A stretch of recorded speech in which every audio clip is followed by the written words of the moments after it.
we've already started recording a podcast, just trying to set up the plates. And it's like, man, every time before we hit record, sometimes the good conversations start. So I got Ross Ellwanger, I got Kody Lohstroh with us, and myself.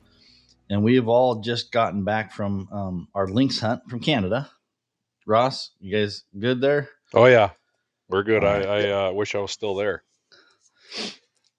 Yeah, I could second that. It's good to be home, but you can't beat hunting in a new place either. No. It's interesting. I started going back in like 2017. Kind of, I got tied into it just on a whim. Like my buddy Don was doing some training for a guy, Stuart, who I go with, and anyways, he called me last minute and was like, "Hey, buddy, you want to go to Canada with me? I got to go take some dogs and do a lynx hunt."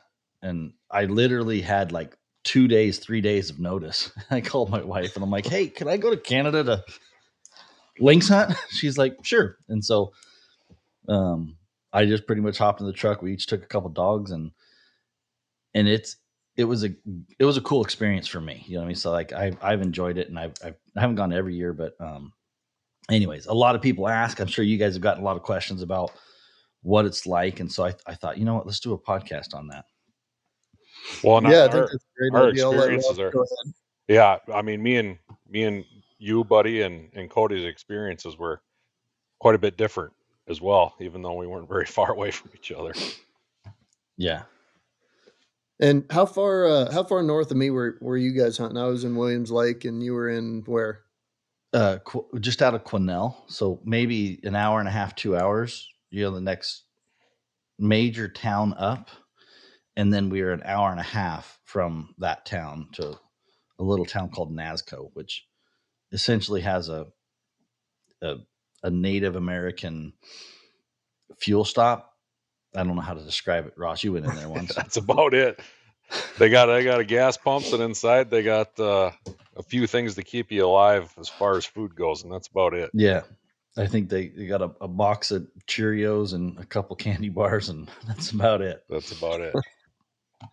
Well, it must have been enough for you guys to survive at least. Yeah. Yeah. Stuart has a whole outfit that, you know, you get fed out of there. So you were hunting, Kody, with Kelly Morton hunting. That's correct. What was that? Kelly, what was that like? Give me a I haven't gone with Kelly or anybody. I've only gone with Stuart, but explain that facility.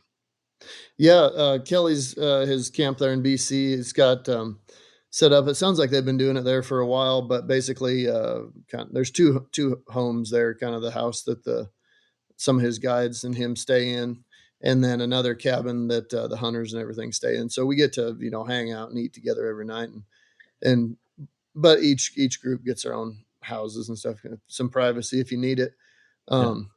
Nice. But yeah, obviously we all dealt with the same situation of either no snow or old crappy snow. And yeah, so I don't know how deep we want to get into that right now, but basically, yeah, me and Kelly would go out and just hunt every day, make it happen. You know, whether the conditions are good or not, you're still out there giving yourself a shot. Yeah, you drive that far, it's like, we're gonna go play with some dogs. You know what I mean? I don't care whatever it is, we're gonna go play with some dogs. Good, bad, or otherwise. Mm-hmm. Yeah, absolutely. I didn't drive all the way up there to let them ride in the box all day. Yeah. And you know, all of us had a pretty good haul, so it was good to get those dogs kind of some energy burned off. I'm sure they were ready to run too. How long was your drive? Well, it was supposed to be 24 hours just driving time, but it took me like a day and a half to get through Wyoming because of the roads were so terrible. It was 35, 40 mile an hour all the way through there. So I kind of played around. I hunted my way up through Wyoming a little bit until I got to good roads, and then drove. Anyhow, long story short, it took like 3 days to get up there. Nice. But you got the dogs out quite a bit then. Yeah. We got to run a bit on the way up there, and then obviously challenges of stopping and feeding and all the issues that come up with that along the way. And then, of course, one of my females came into heat on the way, and I got 2 uncut males in the box. So it's a whole nother story there about stopping to build a divider in my box in the middle of the night in Home Depot. James was telling me about that. You were supposed to I forgot about that. James was telling me you had to swing by Home Depot to try and make a divider. Yeah, I don't have a divider in my box, so when I was trying to shuffle dogs around between the cab and the back, I finally had enough of it and just said, "You know what? Home Depot is gonna get a little business tonight," so I stopped in Spokane and, bought some material, and, yeah, I had to climb, like, in the box and build it inside the box because obviously you're not gonna be able to slide a dividing wall through a door, so, yeah, it's all the challenges that we face as houndsmen, whether we're hunting cats or bears or anything else, right? There's problems that come up you gotta adapt to for sure. Yeah, no, he was telling me, he goes, he'll pull up to the parking lot because he's meeting you for something. I forget what it was, but he had to meet you for something and hand you something. I don't know what it was, something. And he goes, I pull up to the hotel or whatever, and here's Kody sleeping in his truck. And he's like, damn, that's a hardcore son of a bitch. He's up working all night on a dog box and he didn't even go in the bed in the hotel. No, I never did get a hotel on the way up there or the way back. I just sleep in the truck for a little while and keep rolling. Wow. You're obviously more hardcore than I'll say hardcore. More of a badass than I am. I'm like, I'm getting a room, man. I'm getting old. I can't handle that. Badass might be the wrong word. A cheap ass might be the better word. I hate to spend $100 to be in there for 3 hours. Yeah. Ross, how far was your drive? Well, I had about 35, 36 hours one way. Thankfully, we had good roads virtually the whole time. Otherwise, it doesn't take long to turn that 35 hours into 40 plus and be pretty miserable. But I left about 2 days early, just in case I ran into that, so I wouldn't have to hammer through some bad roads. And if it was snowing, the roads are bad, I was just gonna plan on hanging out for a day somewhere and have it not cut into my hunting. So Yeah. which was nice because then I ended up I spent a little time in Missoula with some friends, and then I got up there a day early, and it kind of gave me a chance to get accustomed to the area a little bit. And I roded my dogs some to try to take a little bit of piss and vinegar out of them from being in the box for 4 days, and kind of just got to relax a little bit rather than being stuck in the truck and getting there late at night and then up in the morning to hunt again. It was kind of nice to have that day to acclimate a little bit for me and my dogs. Yeah. Where'd you come from, Ross? Wisconsin. Oh, wow. Yeah. Yeah. Yeah. Yeah, it's So, a haul, Kody, but it was fun. Yeah. And Kody, you got up there the day before your hunt, or what was your schedule like when you got there? Yeah, I got there the day before. We were scheduled to start on Monday, so I got there Sunday night. And Kelly actually had another hunter in camp too that was after lion and lynx.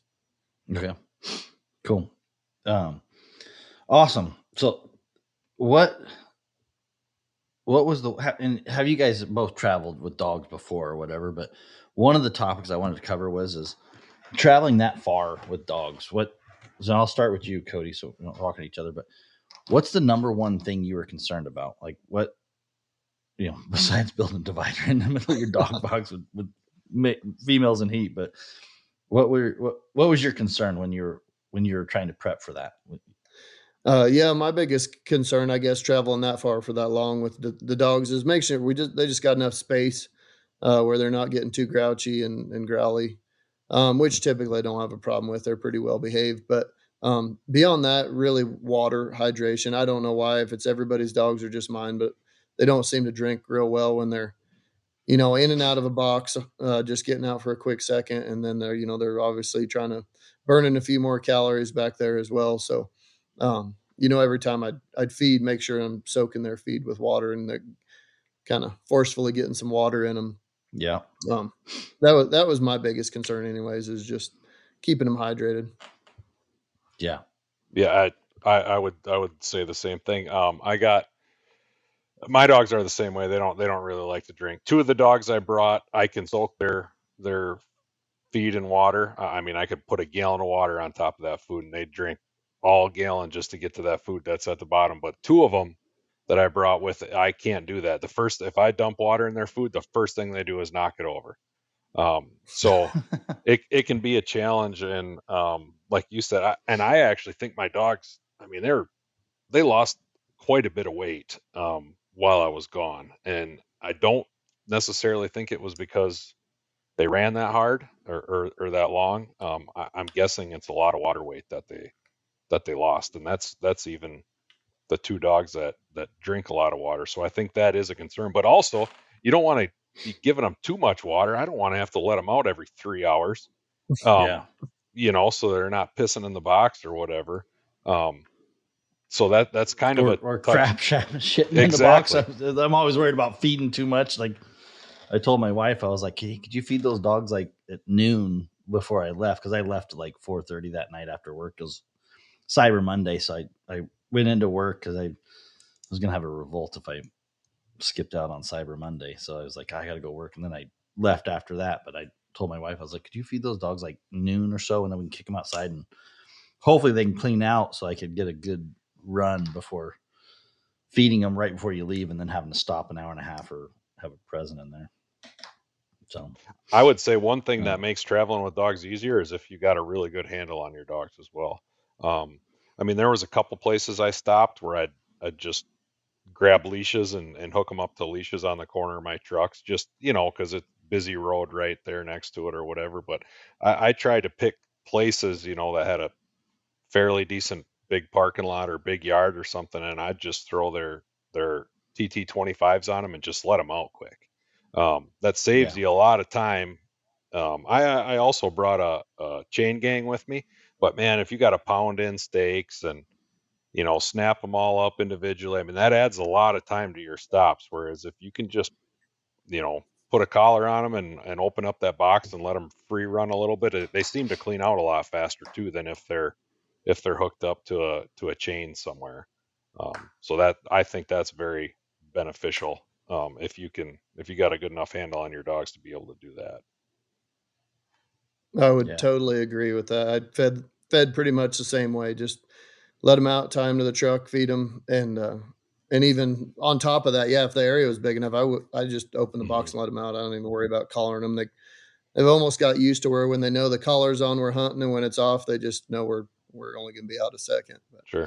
Yeah, I think that's actually something that's overlooked a lot in people.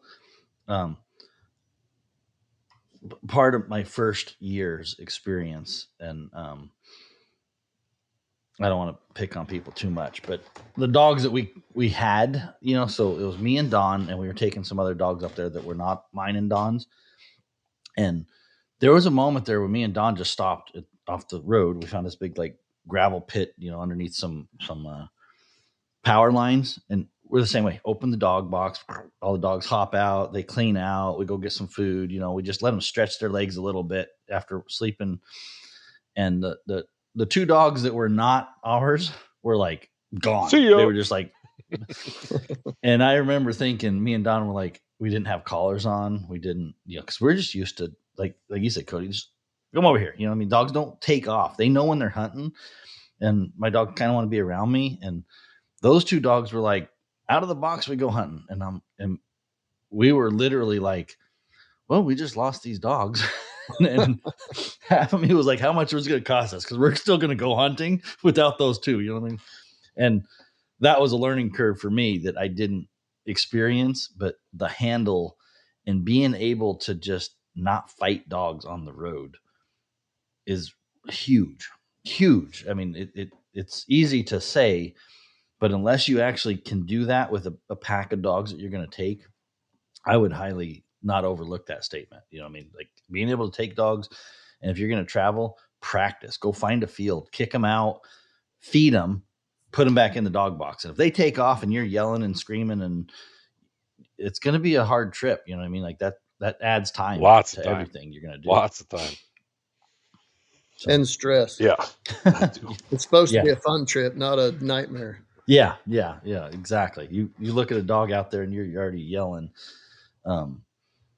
You've been in the truck for 10 hours, 12 hours. Like you're tired. Like, especially for someone like me that does go to bed in a hotel room, you know what I mean? Like I'm ready to go to bed, man. I'm like, do I really got to let these dogs out? And you're like, yes, you do, buddy. Yes, you do. You gotta take care of the dogs. And so you let the dogs out. And so if you can make that a 10-minute, let them out, go to the bathroom, clean out, they go back in. They want to go to bed too. And then I can just lock the truck and go off into the room or whatever. But if it's a fight, now you're fighting right before bed, and it's just like some of that stuff I think is highly overlooked. So spot on. That's good advice. Yeah, we're already teaching something, or hopefully giving some experience. So when one of the questions I have is taking dogs across the border. So I can tell you one thing you don't want on this dog. I had a new dog with me, and that dog. So what the border agents do not like is a dog barking at the border. Like when you pull up at midnight and it's super quiet and there's nobody at the border, and then a dog just goes, just takes off. It's like, well, we woke everybody up here at the border, and they're like, how many dogs you got in the box? And I'm like, oh my gosh. And so I'm starting to count, and I've never had that experience before because most of the time my dogs are pretty chill in the box. But this young one that I had was not very chill. And so I'm going to tell you one thing I would have done differently on my trip this time is I would have probably appropriately given some Benadryl or something to that dog to make sure that they're not hyper at the border. When you pull up to the border, you want a clean pass at the border. I can tell. The one thing I can tell you about Canada is you want a clean pass. You don't want to attract attention to yourself when you're going across the border. Right. And a dog just sounding off like it just struck a bear is that's a red flag at the border. They start asking questions about that. So if you have a dog that if your dogs are going to bark at new things, you've been driving for 8 hours and you pull up and there's an agent right there, that they're going to bark at. Those are things you want to consider. I didn't have that problem until this trip, and this trip, it didn't cause a problem, but it definitely added time to my check-in process. I can tell you that. Absolutely. And you get going north of the border enough times, which I'm sure you have, you start realizing real quick, like Ross said, no red flags is the way to go. Like for whatever reason, it's always, always get trouble going in, but never coming home. Yeah. And like back when I traveled up there a bunch when I was riding bulls and everything, and we got some crazy stories about the stuff they did to us going to Canada. And yeah, the smoother you look, the more squared away you are, the better. Yeah, I bet you when you're a cowboy, they're like, "Uh-oh, this is a group of problem right here," right? Oh man, yeah, and even just rancher type stuff, right? Where you got whatever, some syringes and needles because you were giving vaccinations to your cattle the day before, and then that's in sight, and you pull through the through the deck station there. They are damn sure gonna bring you in and give you the the rundown on what can and can't be brought to Canada. Oh yeah.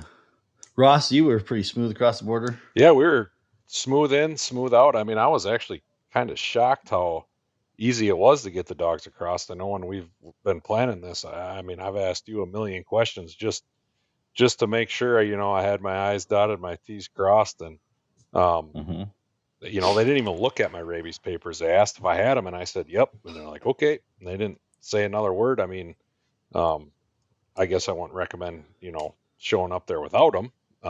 But yeah, I had everything in line, and I think they realized that, didn't see any red flags. So it was pretty much an in and out. I did have a firearm with me. And shockingly enough, my trip across with a firearm was a lot quicker than your trip across without. Kody, did you bring a gun? I didn't bring one. No, I tried to make that seamless as possible. Did it work for you? Oh yeah, they asked. Damn. They kind of, I guess, raised a little suspicion when I told them I was going hunting but didn't have a firearm. Yeah. But then when I told them, the guy I'm meeting up here has one, then that was the end of it.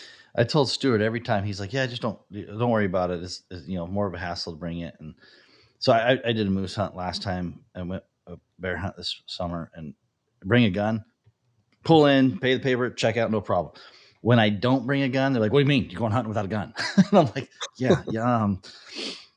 I don't really. Number one, I don't care if I shoot the cat. You know what I mean? Like I'll take pictures or whatever. Which ironically, I forgot my camera at the tree or whatever.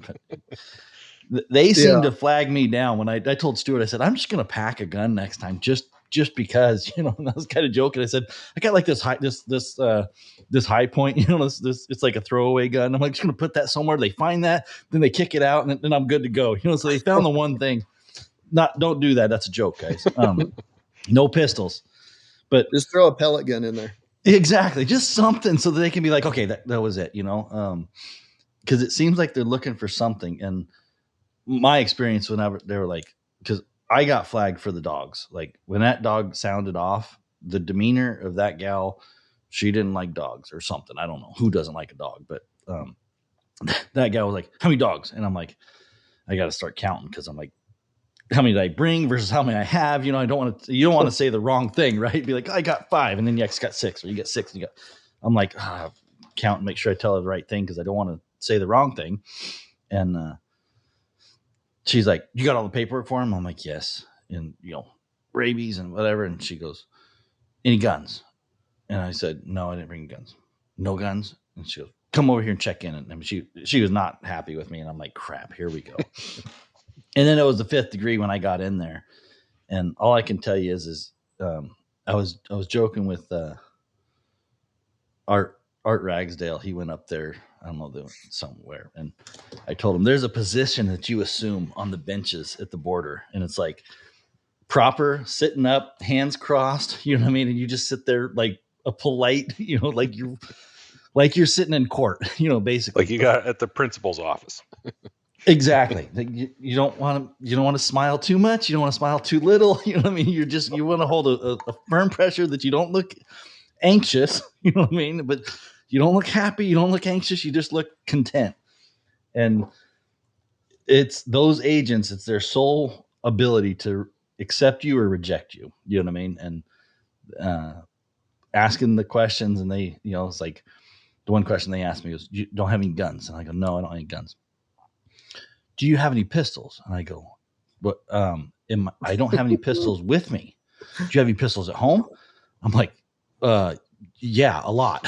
You know what I mean? Like, but you don't have any with you here. And I'm like, no, I'm trying not to give too many answers. Like, I have a lot of guns, but I said, I'll be honest with you. I'm so nervous about crossing the border with I have ammo in my truck most of the time from hunting. So I strip my truck. I look for any ammo, any 22 shell, any, things that are just normal to me in my daily life.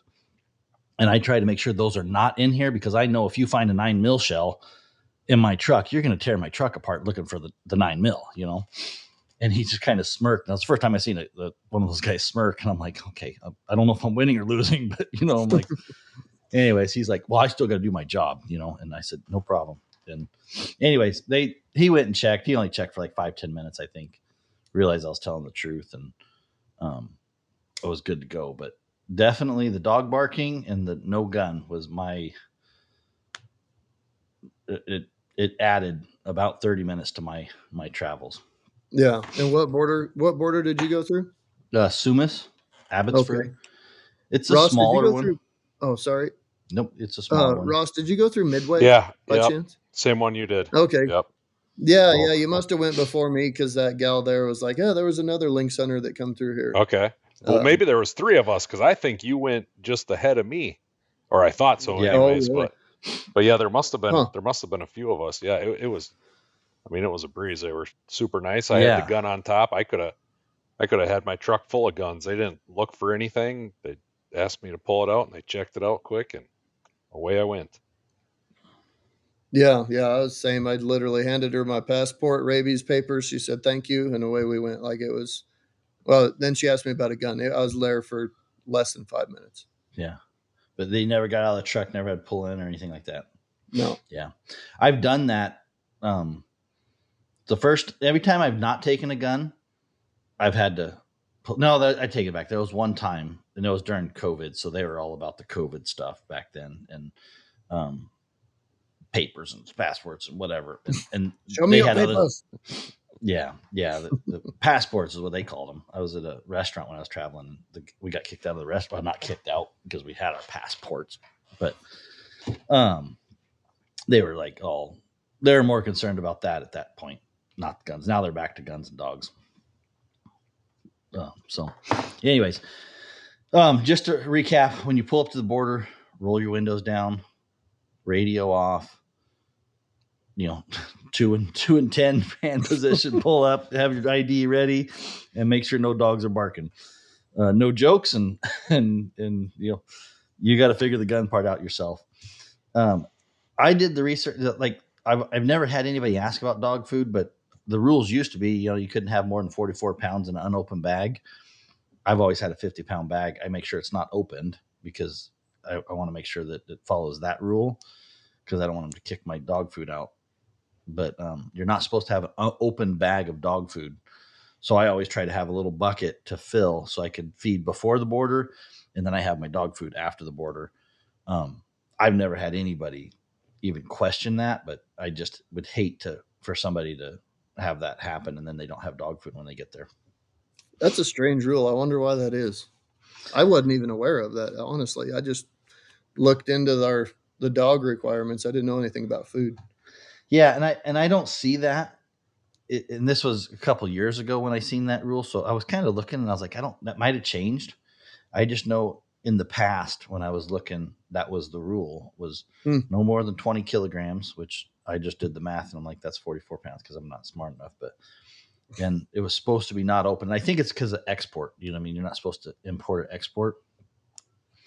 And so, yeah, anyways. And you got to declare your guns. So if you do bring a gun, make sure you let them know that you got a gun. Tobacco, alcohol. We went moose hunting. I have my buddy and they drink. You know what I mean? Like I'm not a drinker, so I didn't take any alcohol with me. But they do ask for alcohol, tobacco, marijuana. I don't know if did you guys pack any of that? Chew. You probably pack chew or something. Yeah, I brought some chew for me and my friends. You can make a lot of Canadian friends. You bring them up some chew from the States. We'll cut that out. You didn't tell the agent that, though. No, I told her I brought some. Yeah. Oh, you did? I said I got some for me and some from a buddy. Oh, right on. But it was within the allowable limit or whatever. Yeah. Is it 2 rolls? Yeah. Okay. I went with Mike bear hunting and he brought 2 rolls, which was 10 cans. And so when I crossed that one, we crossed the border and they asked me tobacco. And I said, yeah, he's got 10 rolls. Oh, no. He just like 10 rolls. And I'm like, yeah, 10 rolls. And that's a lot of chew. Maybe I'm saying it wrong, but and Mike's like, it's 10 cans, 2 rolls. And he goes, oh, okay. I said, okay, well, my bad. Sorry. So make sure you don't say it wrong. And then I went with Dan and he had, there's a limit on alcohol too, like 1 12-pack, I think. Is it a 12-pack or a 24-pack? I don't know. You'd have to look at this. But they pull up to the border and the agent's like, yeah, you got any alcohol? He goes, yeah, we got a couple fifths back here, 72 cans. And the agent's like, wow, that's a lot of alcohol. And he goes, yeah, we're here for like a 7-day moose hunt. You know what I mean? Like, we're going to drink it. So you got to look at that too. They let him go through, but that agent probably must not have drunk because I think he could have just taken all his alcohol. So those are the things they care about whenever they cross the border. They want to know how much tobacco you got, how much alcohol you got, and the guns and marijuana. They asked me. What's another one? So a lot of people don't know about too is if you've had a DUI in the States, you can't cross the border into Canada for 10 years after that conviction. Is it 10 years? Yep. Yeah. Wow. And the first time I found that out was with a friend of mine that was in the truck and actually had a DUI that none of us knew about, and they wouldn't let him cross, and they wouldn't let us leave him at the border. So it kind of messed up the whole trip. See, that's funny because I've always joked. I'm like, y'all got anything in your back? I'm leaving you and I'm going hunting. You know what I mean? Apparently they don't let me go. I didn't know that. I'm going to put them in their own truck next time because you guys wouldn't able to just keep going and just leave him. No, they said we couldn't leave him, and the closest hotel was like an hour away, and it's a long story about what happened there, but yeah, we didn't have time to finish what we were doing, and so I basically drove from Colorado to the border to Canada and back home for fun. Oh.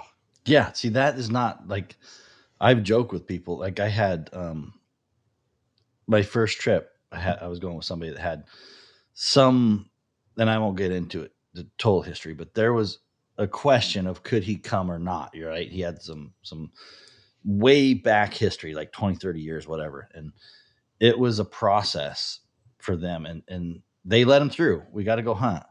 But that was a learning experience for me, which was like, holy shit. And I didn't have a Colorado trip. I was like, 5 hours, and I was still like, this bullshit. 5 hours. Damn, you're screwing up. I was invited in a 3-day, I was the one on the invite, and I was already getting a little pissy about it. That was one thing that I learned really quick is they are a DUI is a felony up there, right? Mm-hmm. And so if you have a DUI, don't even try. You're not going to get through. Like, they're going to catch that, and that's considered a felony, and that's a long drive to have to turn around.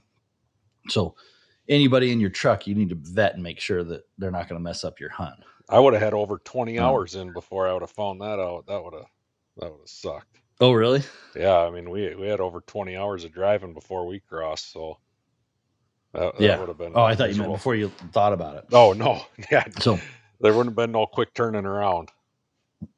And then any kind of, honestly, there's any legal issue you've had, like, you just want to double check that. So if you've had any type of domestic violence, DUI, any type of thing like that, you just want to be really cautious and make sure that your record is, checked out. Because I don't know all the details of different things, but I know that little things here in the state, and it could be just a small little speck on your history when you're 18, and boy, they catch it and they're like, tell me about this. And it's like, dude, that was so far ago. So anyways, that's a good point, Kody. And then once you got across the border, it was pretty smooth sailing for me. I mean, you guys have any issues? No issues other than trying to figure out how much I'm paying for gas by the liter. I didn't even try to figure it out. I just filled it up.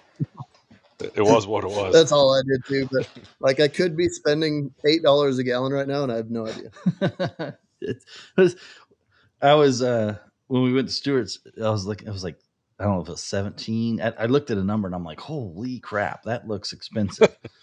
But it's going like, I can't even explain the conversion. Maybe somebody in Canada could explain it, but it's not even comprehensible that it's like 17 per milliliter or whatever it is. And so you look at it, you're like, $17 for like a third of a gallon, and you're like, Tim, is that like $20 a gallon? Or what? I mean, it's confusing as hell. We figured it out at one of the gas stations. I gave Andrea a quick math lesson. So, we figured out how many liters were in a gallon. And then, do you remember? It ended up being like $4 a gallon, or just a little under $4 a gallon. Okay. And that was, that was one particular gas station. I think they were all fairly similar. So it turned out being, well, I think when we crossed in Washington, gas was like $3.29 a gallon or something like that. And I think in Canada it ended up being about $4 a gallon. Yeah. So it's a little bit more expensive for sure, but shit, it is what it is. And I was getting about. But you're right, Kody. When you're filling up, you're like, dude, they could be like, we could be $10 a gallon. Yeah. So, and then kilometers. Yeah, that my biggest thing is kilometers. They got the speed limit of kilometers. It's like 100 kilometers an hour, 120 kilometers an hour, and I'm like, I can't. When you're really tired, trying to look at your speedometer to look at the kilometers on the speedometers, I can't focus that good. I just changed my digital to the change the units from to metric. So then mine just read the kilometers, because I'm the same way. Those numbers are so small. It's like, how fast am I going? Yeah, that's funny. Yeah, I just got to the point where it was between like 65 and 70 was about the speed limit on most of them roads. So I just keep it there and hope I stayed off their radar. I had one moment where I'm passing a cop, and you're at that In the States, you'd probably be, cool, but over there, I'm like, I might be pushing it a little bit. You know what I mean? Like it was one of them like standoff, speeds where I'm like, he's going faster than the speed limit I'm looking at. Cause like I use my Garmin Drive Track 70 because it shows me the speedometer. It shows me red when I'm going over. And I look down at that and I'm like, shit, that's red. But I'd already committed to like passing him. And so I'm like, I hope this guy's cool. And when you're hauling dogs with a dog box and a like our trucks are not incognito. You know what I mean? When you got dogs and you're traveling to go hunt, you got coolers on top. I mean, you're loaded for bear. You're going to be profiled. You're set up. And so yeah, exactly. Yep. I'm like, if that guy don't like hunters, like not a day to pass him. And even though I don't know if I was doing 4 or 5 miles over or what, but I just know that I looked at my GPS, it was red. And I knew if I just slid in behind him, I'd probably be like, well, that's going to look suspect. So you're kind of stuck. You're like, well, we're just going to roll through this. And I was right at Williams Lake, Kody. I was actually rolling through Williams Lake coming in there. And he didn't. He was cool. It was a sheriff or whatever it was for a local cop. But that was the only time where I was like, man, I don't know what happens. Because Ross asked me earlier, he said, how much over can you go? And I'm like, I don't know. But I know I didn't get busted at this. But I was pretty puckered up that I'm like, damn, that's not going to be a good, I don't know what happens after that. So anyway. Yeah. Always a good bet to just stay off the radar. Yeah. Well, let's talk about the dogs. So that's the traveling. It's I think we covered some of that. Getting across the borders, traveling with dogs. Those are some of the things to get there. What people really probably want to talk about is the dogs, right? The lynx, the cat hunting. And then I also want to talk about the guiding and the process. But Kody, you guys got in and you had a way different experience than me and Ross. So me and Ross got our asses kicked for like 4 days, basically. I said we got our teeth kicked in, but it was rough. Like at least for me, I believe I could have probably caught one in there. I had to call dogs off twice of tracks that were moving that for wolves and just my comfort level, I wasn't comfortable letting them go. But you guys started out strong, right? Yeah, we did. I think you had some more kind of old crappy snow where you were at, just some whatever. I like the way you talk, man. Keep talking like that. Just give me some excuses. I need more excuses, but yeah, we didn't really have much snow at all. Up real high there was a little bit of snow, but for the main part of it, just kind of icy roads was about the only thing that had snow. So yeah, we just went to free casting dogs. Obviously, like we would hunt here, rolling through areas that should have cats in them, and letting them dogs strike a track and go from there. And obviously, having a couple good strike dogs on the ground was critical at that point. How many dogs? Like you, we started some tracks, that we couldn't run, but that's the way it goes, right? When you're casting dogs. But yeah, it started good. We caught a cat every day for a couple days, and then we took an ass whooping later on in the week as well. So let's talk about that. But how many dogs and did the cats start like what you would expect them to start back home? Yeah. So I brought up 6. I didn't hunt them all at once. We usually I brought in like 3 or 4. And then Kelly brought 3 or 4, and we just, that's what we had in the box. Sometimes we had them all on the ground. Sometimes we didn't. But yeah, the cats started really just like ours do here. We get a strike, they start trailing, kind of try to figure out if we're going the right way or not. And then, we never did find a track on any of those cats we caught. So it was just kind of trusting those dogs. And in the areas we caught them few in the first couple was pretty nice. Like not a ton of blowdown, there was some, but not like stuff you couldn't get through. And on the jumped race, those dogs smoked them. Like once they got them moving, it was over in like 100, 150 yards. I was actually questioning what was even happening at that point, because that's the dogs could just move, right? And the cats were going up.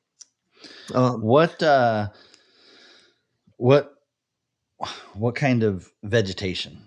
Like when you say there's no blowdowns and stuff like that, explain the vegetation.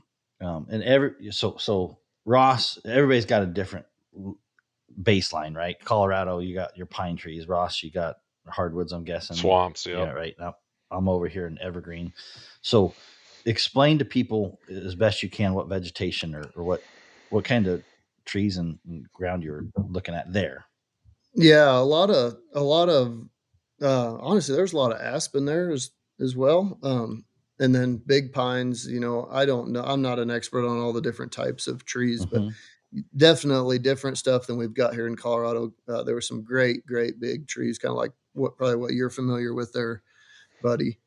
But just really dense, right? Like just a lot of vegetation. How tall do you say those trees are? I've never hunted that area, so I don't know. But yeah, I mean, some of them big trees are, I mean, they 100-foot tall or better. Okay. I mean, they're big for what I'm used to. Yeah. It reminded me of kind of like our high country here, where we get, before you get above tree line, when we get all that snow that sits there all winter, that's how our forests are here, right? Just super densely vegetated. When they get, when they start dying and stuff, then that's when we get a lot of downfall and everything in those areas as well. And that's what this reminded me of. Just real dense, big timber. Yeah. And I guess they log up there quite a bit too. So there was a fair bit of regrowth and regen in a lot of areas. Was there? Did you have any logging trucks and activity? The radio channel? Yeah, there was logging trucks in some areas. We kind of obviously tried to avoid that, and them guys don't slow down. They're they're moving. Last thing I want to do is have a bunch of dogs trying to figure out where a track went off the road and have one of those guys come through. Yeah. And then we had the wolves too. We were able to find some wolf tracks here and there, and they'd run. It seemed like we'd get in an area, and then wolves would have run every road in that area. So that was obviously, especially being from Colorado, we don't have much issue with wolves yet. We will, unfortunately, that's a whole nother story, but casting dogs when there's wolves around, that's kind of a little that's spooky the most for somebody anxious who's not part. used to it. That's the most anxious part for me. Like that is by far and large what's always on my mind up there is wolves. And if I come back with dogs that got killed by wolves, I told Stuart, I said, that's my last trip. The fight I'm going to have at home, I don't know if I could get over it. I may, you know what I mean? I may be a strong, but I know my wife and my family would not. I would have to literally fight to go back with dogs if that happened. Yeah, that's a tough deal. That's something nobody wants to have to deal with. Yeah. So Kody, did you okay. We were talking about the vegetation. Did you find much rabbit sign since you guys didn't have snow? Because I know where me and Buddy were. I mean, it was, you'd get into a patch of 30-foot tall pine trees, some of that regrowth, but yet pretty immature stuff. I mean, and it would be loaded with rabbit tracks, and boom, there's the lynx. I mean, it was not hard to find where the lynx typically hang out, because where the rabbits were, there was a ton of lynx tracks. So were you able to see that not having snow? And yeah, in some of those areas that did have a little bit of snow here and there was rabbit tracks, squirrel tracks, and all of it. And grouse, every time you turn around, there's a grouse jumping up. Just the amount of game there, lynx food was crazy. Like, you talk about the next couple of years, lynx hunting up there is going to be pretty stinking awesome. Then we'll be having issues with too many cats on a chase instead of not being able to find one. Yeah, and we ran into that a little bit, especially when our snow was bad. I mean, I know I had dogs out, and I wouldn't be surprised if they ran 3 different cats jumped and just couldn't stick with the same one. They'd kind of loop back into the same area and switch. My dogs would split. 2 of them would be going this way barking, 2 of them would be going the other way barking, and I think they were just having issues sticking on the same one. But yeah, I agree. It's the number of cat tracks we saw and stuff just absolutely blew my mind. I never seen anything like it, and I never would have guessed that. Yeah.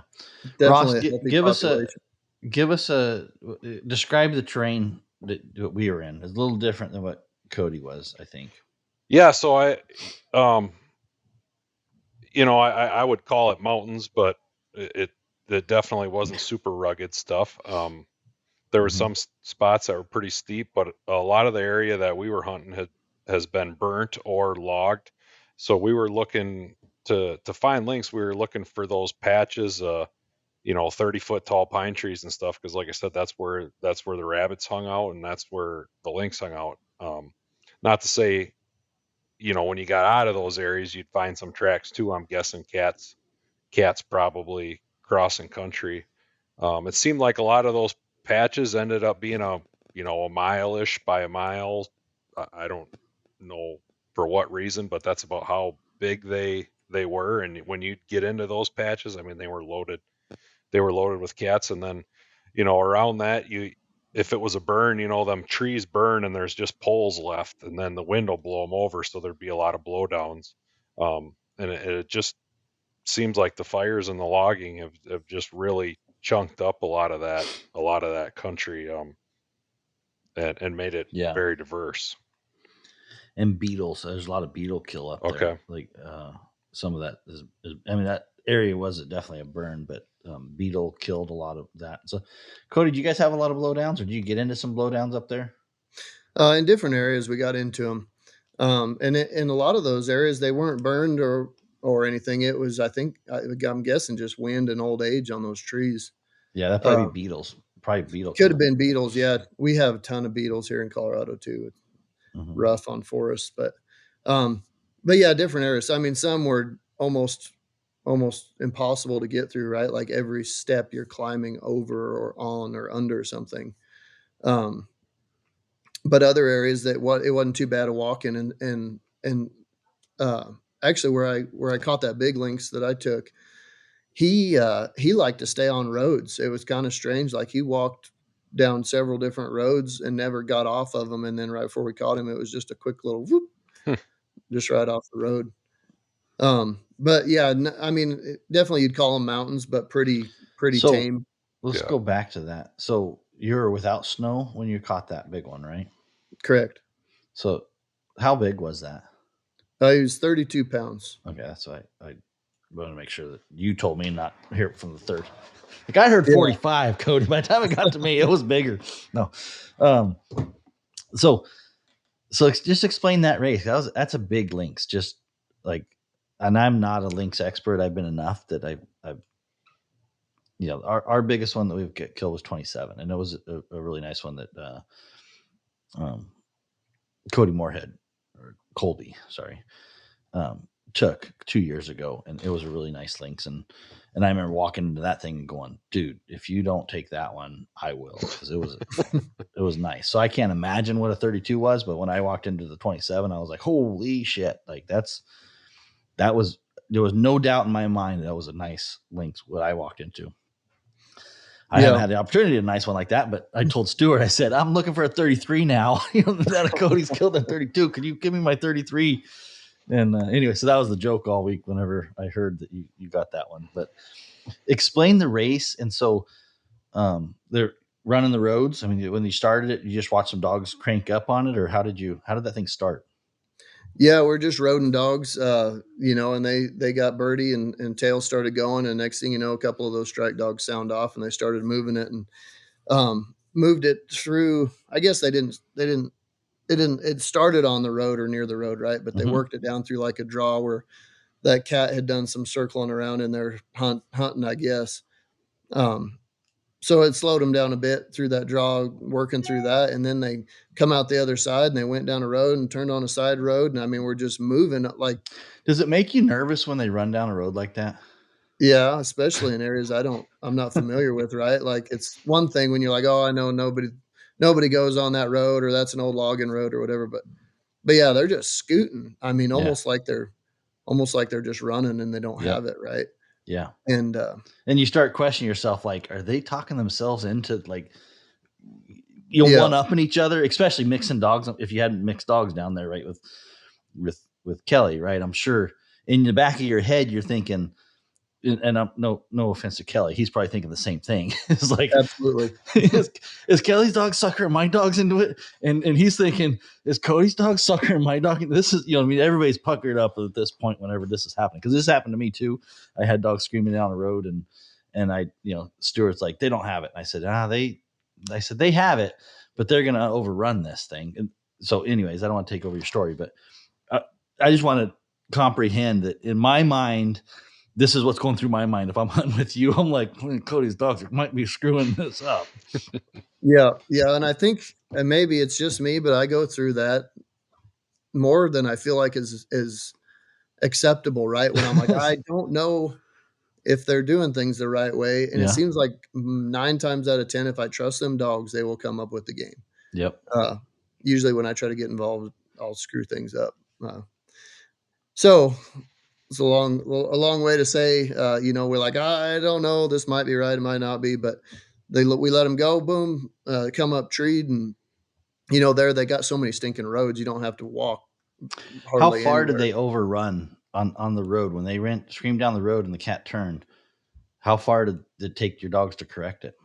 They didn't overrun it. Oh, they didn't overrun it, huh? No, Nice. On the Garmin, they just they went down the road, turned on a side road, and then made one little turn and were treed. And I don't know if he was on the road when they come up on him or what, but yeah, they, really run it flawless, which doesn't happen every time.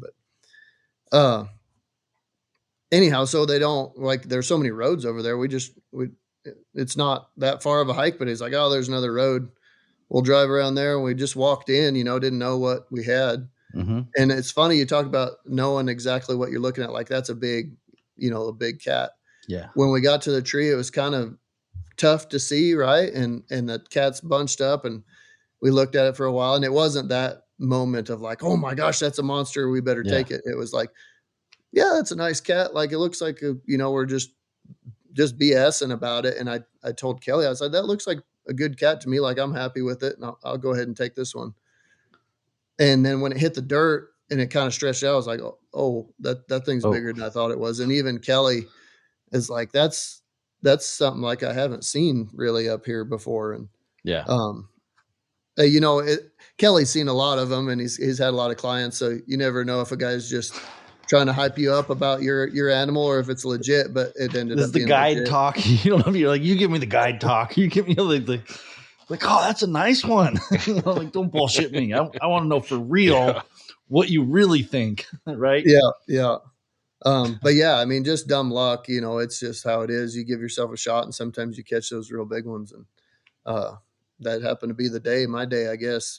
It's about time I get some of that beginner luck, like I see some of these other people having.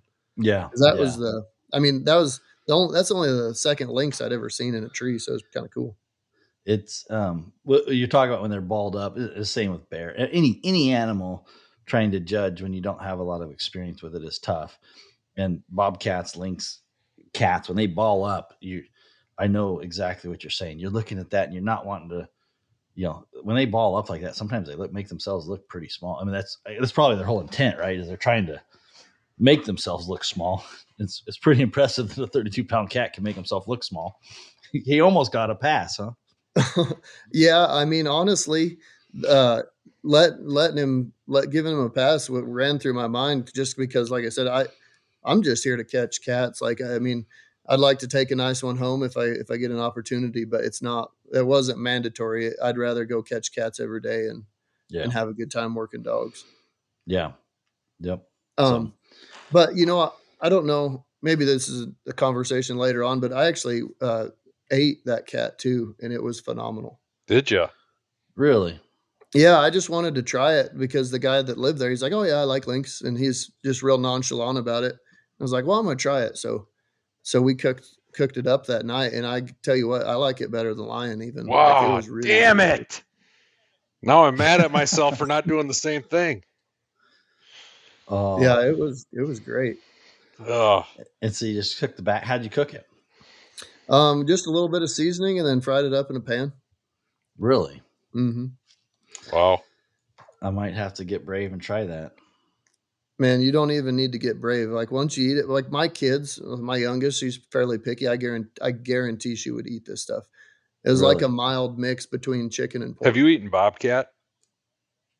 I haven't. I'm gonna try that now, though. Actually, after the lynx experience, I'm gonna try the bobcat. After I got my lion, my family loved it. My kids would tell you that's their favorite meat. Now, it might be kind of the novelty of it, but we loved it. And I shot a bobcat a few years ago, and I'm like, I'm gonna eat that subbitch. So I did do some. I just tried to make it like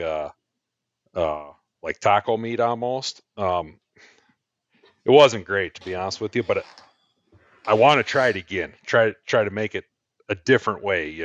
Maybe I screwed it up because it got pretty dry, and it just wasn't that great. But man, I'm up for eating anything, and now I'm a little mad I didn't eat that lynx. That just kind of adds to the experience.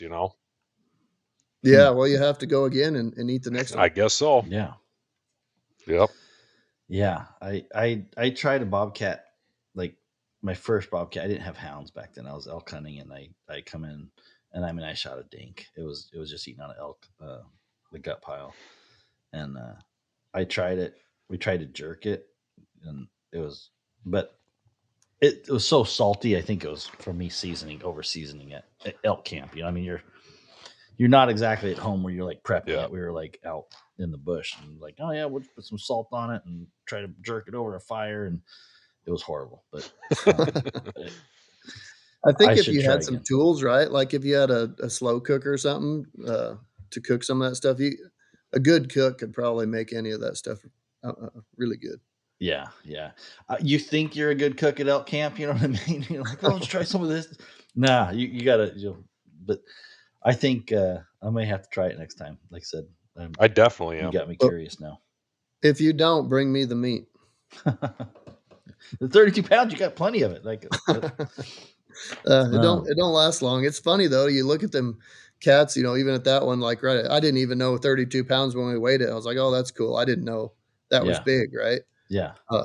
But then apparently it's the biggest one they'd ever caught. But it looks like they should weigh more, right? They're just all fur and legs. Like there's nothing to them. It's cool how they're made, right? How you can understand how they get around in that deep snow so well. Exactly. That's exactly what I tell people. And I mean, shit, mine looked like a 40-pound bobcat when I was holding it up. And that's what, most of my friends are, when I tell them was only 22 pounds, they're like, what? Seriously? Because like you said, they're just so long and that fur is just so thick. They look huge until you actually put them on a scale. It's like, God damn. But just like you said, that's how they can float around on that snow the way they do with them huge feet.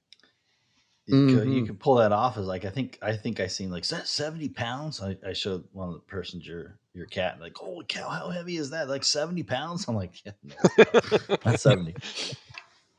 You're holding a lion like that. You're badass. You're holding a lion up. Yeah. Yeah, that would be rough. Even at 30 pounds or 32 pounds, it was stinking. I was trying to be real tough holding that thing out for a picture. You guys took some good pictures of it though. That's the one thing sometimes that I always forget at the end of the day. It's like, man, taking some time to get some good pictures, and that is one thing about the guides and stuff like that. They're good at doing that. That was a really nice picture you had. So Kody, yeah, Kelly spent some time perfecting that. Yeah, you get in the right angle. Like I said, when I seen it, I had the number, which I looked at and I knew the number was good. With 32, I was like, that's a big one. But when you're looking at that picture, you're like, man, it kind of looks, I want to say photoshopped, because that's not Photoshop, but the angle and those guys got that shit figured out. You know what I mean? Mm-hmm. They know how to make a small animal look big, and they can make a big animal look really big. For sure. So how'd the rest of your hunt go then, Kody? So the next, let's see, we caught them 2, and then the next day, that other hunter from camp jumped in with us, and we rode dogs and had a few strikes. Did he have dogs? No, he was from South Dakota. Okay. And just kind of popped in on this hunt last minute. He didn't, I don't think he had it planned for very long. And, but anyhow, yeah, so he jumped in with us, and away we went. Had some strikes, but wasn't have anything we were able to trail and catch. And then the next day we got our butts kicked, and kind of sounds like similar situation you got in. We had actually a real cold strike. The dogs them 2 strike dogs were really trailing it slow, but still moving it, and finally got it going pretty well. And we got into too many cats. Like I know there was at least 3 going in that area. And same deal, we had them jumped and had dogs split and cats everywhere, and ended up calling some dogs back for the same reason. They'd got too far away and we were nervous of the wolves. And yeah, just one of those days that we all know can happen with dogs, that it's a roller coaster of emotions where you feel like it's going good and then it falls apart, and then it's going good and falls apart. And then at the end of the day, you've walked a whole lot or driven a whole lot and got nothing to show for it, but some new experience. For sure. Yeah. Is that similar to what you guys run into as far as just too many cats? So Ross, just explain what the feeling was on the morning one. Okay. Like when you get up there and it was like, we were talking like a high of a low, but you get up there and what you seen. I mean, you were amped. So explain to me like what happened when you got up there morning one, because you were like, "This is awesome." Yeah. So I mean, obviously, I've been winter hunting enough to know that the snow that we had down at camp. I'm like, man, this is less than ideal, but whatever. I'm going hunting. And me personally, I was a little bit excited to have snow because I was I just got done running bears for 3 months. My dogs haven't been on a cat all year. They're just sat in the dog box for 4 days to get here. I was a little apprehensive to, have to road them. And my dogs don't really rig much. If they rigged, I better look up because there's probably a cat right there. So, I was just happy to have some snow that I can find a track and know I'm putting them on the right thing. Well, we take this main logging road all the way up. I mean, and we turn off the road and we're not 50 yards off that side road, and boom, there's a cat track. You go another 10 yards, boom, there's a cat track. But you're looking at it in the snow and you're like, shit, I don't know if that's a week old or if that's last night, and until you look at a bunch of tracks, I want to find something that I know is from last night, so I got something to compare it to. Well, it's just, I mean, you couldn't drive 50 yards down them roads without cutting another cat track, and I'm like, God damn, and I just didn't know what was fresh, what was not, and eventually I just started dropping dogs. I'd find a track, drop a dog. Now they got a little bit of a scent, but they're probably not going to do nothing with this, or they got no scent, or okay, their tail gets wagging. Maybe we can do something with this, and I mean, just the sheer number of tracks was just unbelievable. And the ones that looked the best were the ones that were old. Like you just know it when you look at it. You're like, oh, that looks so. I mean, it's a big track. It's got definition. It just screams cat, right? And this is the situation. I was there too, but it's like that one is the one in your mind. You're like, that's the cat we want to catch, right? And then the dimpled in, snowed in track that you can't tell anything except for a pattern. You know what I mean? You just look at the pattern and go, that's a cat. I can't. You know what I mean? You got to look at it really close, make sure it's not a wolf or whatever. Wolverine or whatever. But you got to look at the pattern and go, that's a cat, and look at the stride and try and figure out if it's a good one. Those are the tracks that you're looking at would be fresh. And so it was difficult. That was the most tracks I've ever seen. I'll be honest, Ross. I've gone up a couple times and you're seeing cat track. And it's, at least for me, it's easy to focus on the ones that have definition, and you're looking at the size and you're like, okay, I want to catch that one. That one might work too, but that one over there, I really want to catch. And then you're like trying to figure out how to start these 5, 6, 7 day old tracks, you know what I mean? That you're not going to do anything with, but the ones that are probably runnable don't even look like a cat track. They're just a dimple in the snow almost. It's just like ice snow, I guess would be the best way to describe it. Well, and we knew like the first day that we might not have snow for the next few days. Well, by me, when I start hunting on older snow or know that there might not be fresh snow for a while, I get out and put boot tracks by them, so I know that track was there the day before. Well, it took me about 200 yards down that road to realize I'm not getting out and putting boot tracks next to every cat, or I might as well just get out and walk. So then we were kind of fighting with the same thing every day. I'd see a track and be like, man, I don't remember that being there. But then you'd get dogs out and, well, that was obviously there because you know, they're not super interested in it, but just the sheer number of tracks. And then you follow a track off the road, you do get dogs on it, and you start walking with them a little bit or whatever, knowing it's a tough track, and you get off the road, and now all of a sudden you come to an intersection with 5 tracks, and it's like, well, shit, now where do I go? It was just unbelievable. I think it was 9 days was the last snow that we had. Before we started, or before they finally got more snow? I don't know. It was close. Whatever. I think that might have been 9 days. Because I thought at one time they said it was 11 days now since they had snow. So yeah, no, I think it was either 8 or 9 days before we got there. Yep. That was the last snow, somewhere in there. It was a ridiculously long enough time that we were looking at tracks, and it honestly made you think there was more cats than there was really there. To be honest with you, you know what I mean? Because there's a lot of cats, but there isn't, like, on some of the roads I was on, I'm saying 30, 40 crossings within a couple miles. You know what I mean? Like, wow. It was just insane that you're like, there is so many cats here. We're going to see them. You know what I mean? Like, and then, but to cut to like, by the third day, I think, is when me and Stuart were like, we got to do something. We dragged a log across the road. You know what I mean? We actually started. I've never dragged a road. I've heard they do that in like the desert, you know, drag roads and look for. And I was at the point where I was like, we got to do something. It's like Ross said, you can't get out and put boot tracks in every one. So I'm like, we're going to drag some shit behind my truck and try to do something. You know what I mean? I don't care what, but we're going to try and do something.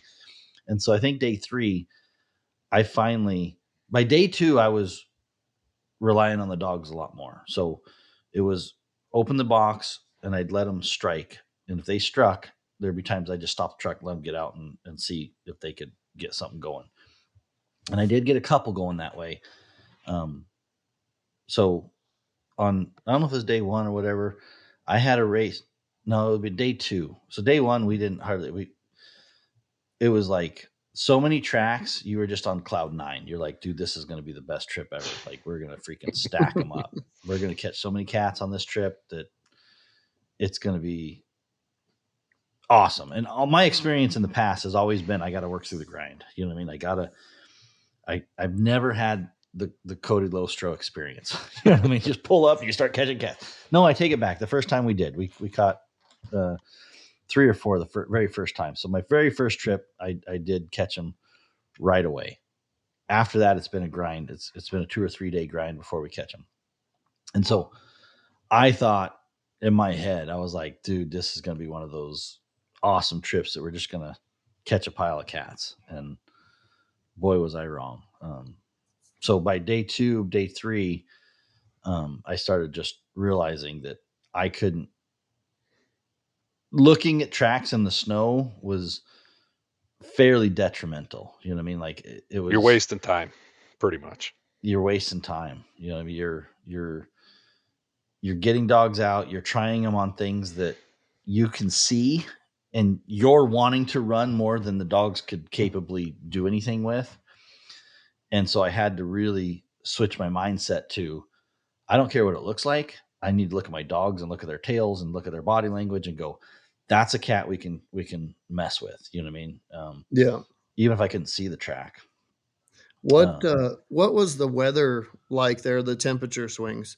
And the reason I ask is because where we were at, in the few patches of snow that were around, those tracks, a week-old track and an overnight track looked nearly the same. Like, they just didn't age, right? Yeah. And I think the biggest reason for that is there was only like a 10-degree swing between day and night. It was mid-30s in the day and mid-20s at night. And that snow just didn't change. Like, we found a lion track in the snow that looked like, from the looks of it, those dogs should take it, tree it, no problem. Yeah. And the coldest nosed dog I have, which, I mean, she's cold, would barely make a peep on it. And there wasn't another dog that we had out there that even knew that track was there, other than by sight, you know. Yeah. But that's kind of what I blame it on, reason to, whatever you want to say, is that temperature swing, there just wasn't any weather on that snow. So it stayed consistent, and those tracks never really aged.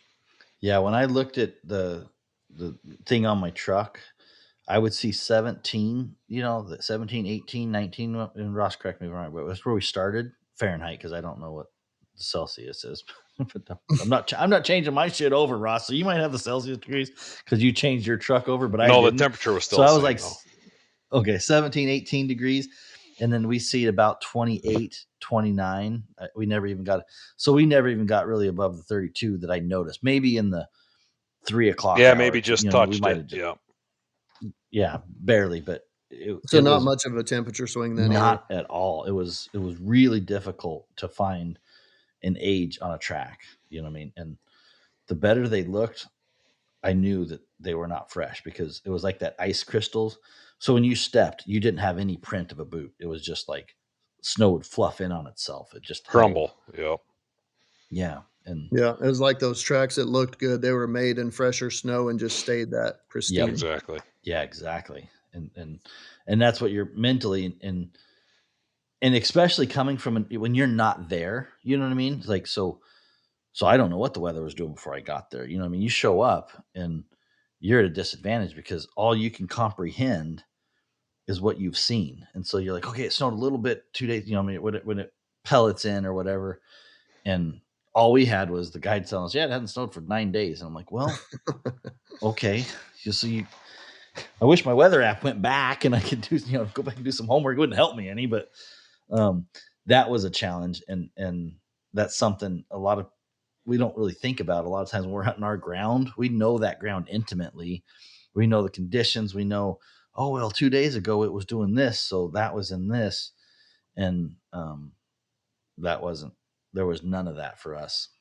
Yeah, definitely. I'd say similar experience. I think that's the attraction, right? To taking your dog somewhere new is because of that. Like there's a lot of stuff we're not familiar with that are going to be bigger challenges. And it's just it's a whole different deal when it's not in your backyard and stuff you're used to. Yeah. Yeah. So by day 3, I drug a log and then I thought, on day 4, I'm like, okay, this is gonna, you know what I mean? This is it. Game changer. And we didn't cut a single we didn't cut a single track that crossed our track. You know what I mean? Like we had it lined out and I drug 2 roads that had so many cat tracks on it that it was really disheartening by day 2. You know what I mean? When you're trying to go through that many tracks, it was like we stayed up there late. You know what I mean? Normally you get back at literally we're gonna be done at 2:33 or whatever, but I was like, no, let's go. So we both talked ourselves into dragging that stupid log. We didn't pick the right log. Funny part is the first half mile, dude, that drag was perfect. You know what I mean? By the time you get out and you're like had some little cord or whatever that broke a couple times, by the end of it, you're like, shit, I don't care. Just whatever.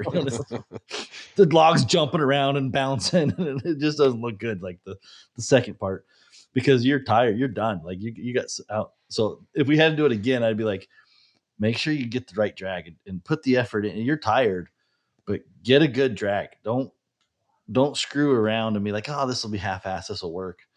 No, because about after mile 10, you don't give a shit anymore. That log's just jumping around and bouncing around and making shit worse. So you're like, oh, this is not going to work good. But we thought in the good areas, we slowed down to make sure we did a good drag. But we didn't see any tracks cross that drag on the 4th day. And that was kind of like a pucker up moment for us. Or for me, that was like, okay, there's a lot of cats here, but that doesn't mean there's 20 cats crossing the road here. And you still have to have movement. You know what I mean? There's times where cats just don't move. Yeah, for sure. And I think sometimes on those drags too, like you mentioned, getting the right log or tree to do it will make or break it. Yeah. I know, like when I was in Africa and we drug roads, we got the biggest, leafiest tree we could versus just a flat log. And then by the end of the drag, it's just nothing but sticks, right? But it got the purpose. How big of a tree did they drag? They chopped down like probably 12, 15 foot, big, leafy, spiky, one of them nasty trees, nobody likes. They got spikes all over them and stuff. Yeah. And drag them. I imagine, a 10-foot pine, something that's got some width to it would work good up there in the snow. And just tie both sides. So you drug it sideways? No, from the stump, like directly behind you. Yeah, it was. They'd be like wide enough to drag a pretty big portion of the road. It didn't cover all the road, but enough to cut a track. That would have probably been more effective than what we did. We tried to drag one sideways, and it did all right.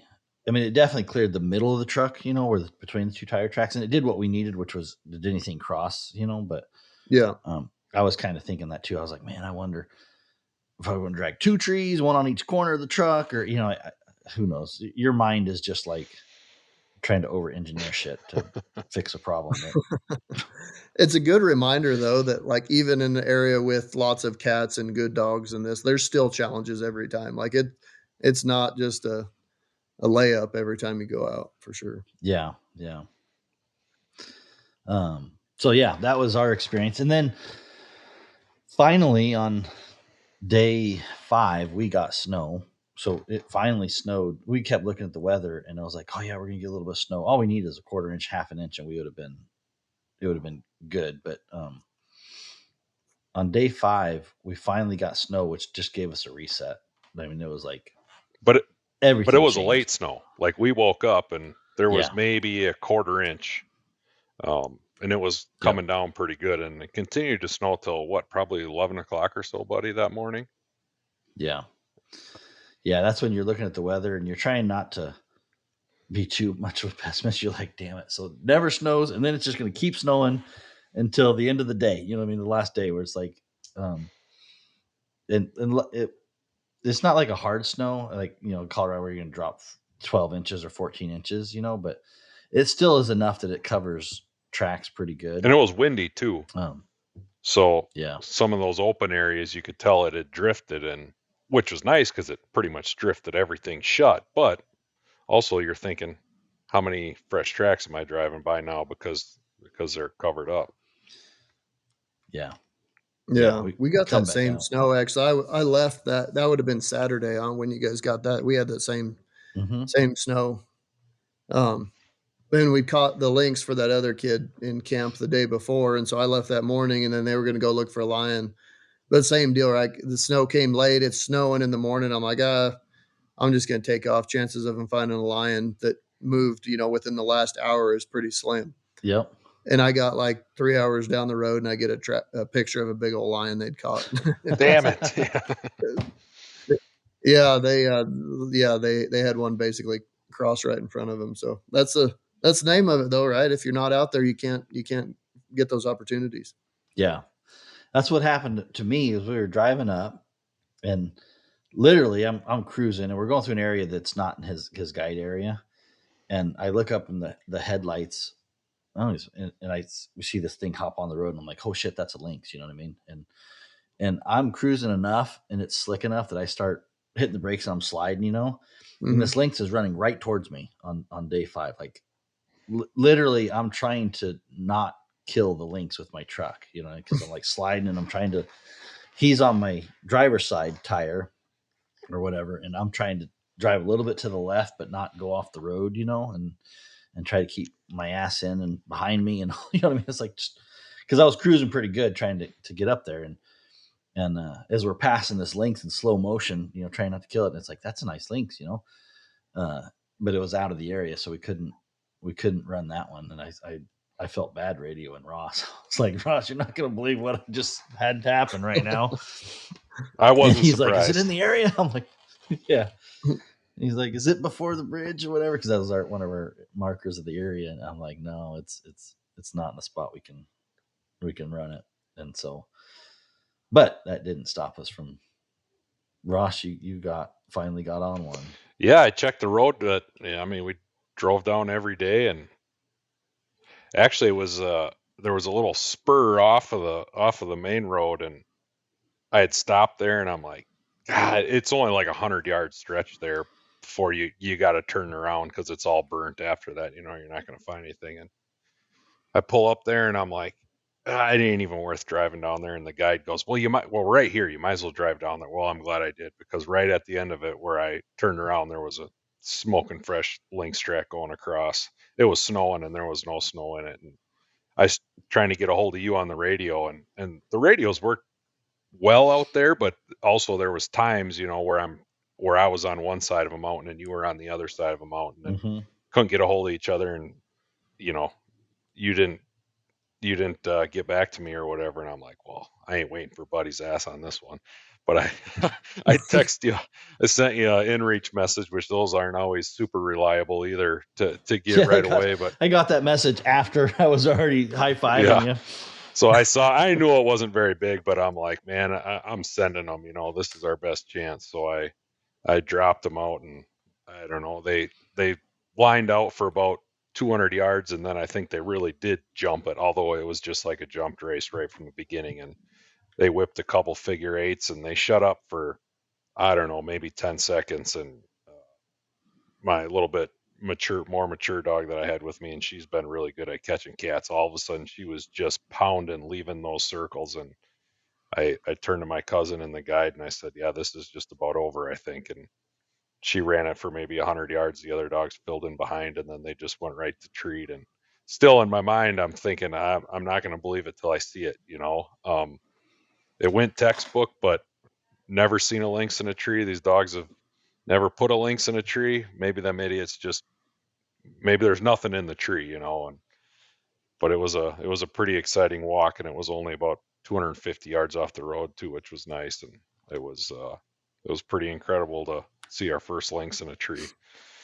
Then we got back to the road just in time for you to meet us there, pretty much. Yeah, I got the I don't know. I must have got the message before, because I told Stuart, I said, yeah, they got one going, and I said, let's head over that way and just double check and make sure they don't need help or whatever. Because my goal is to honestly, for you to try it. If there was somebody going to get a lynx, I wanted you to get it. Like I've shot a couple. I'm good. If I don't shoot one, I'm okay. And so we pull up there, and I was tracking you. So I seen your dog coming out behind you, and I told Stuart, I said, well, I think they got one. I said he would. I knew you were a hard enough hunter that your dogs would be casting out. You'd be circling. You know what I mean? Yeah. If you lost it. So I'm like, I think they're done. I think they're coming out with a. I said they caught one.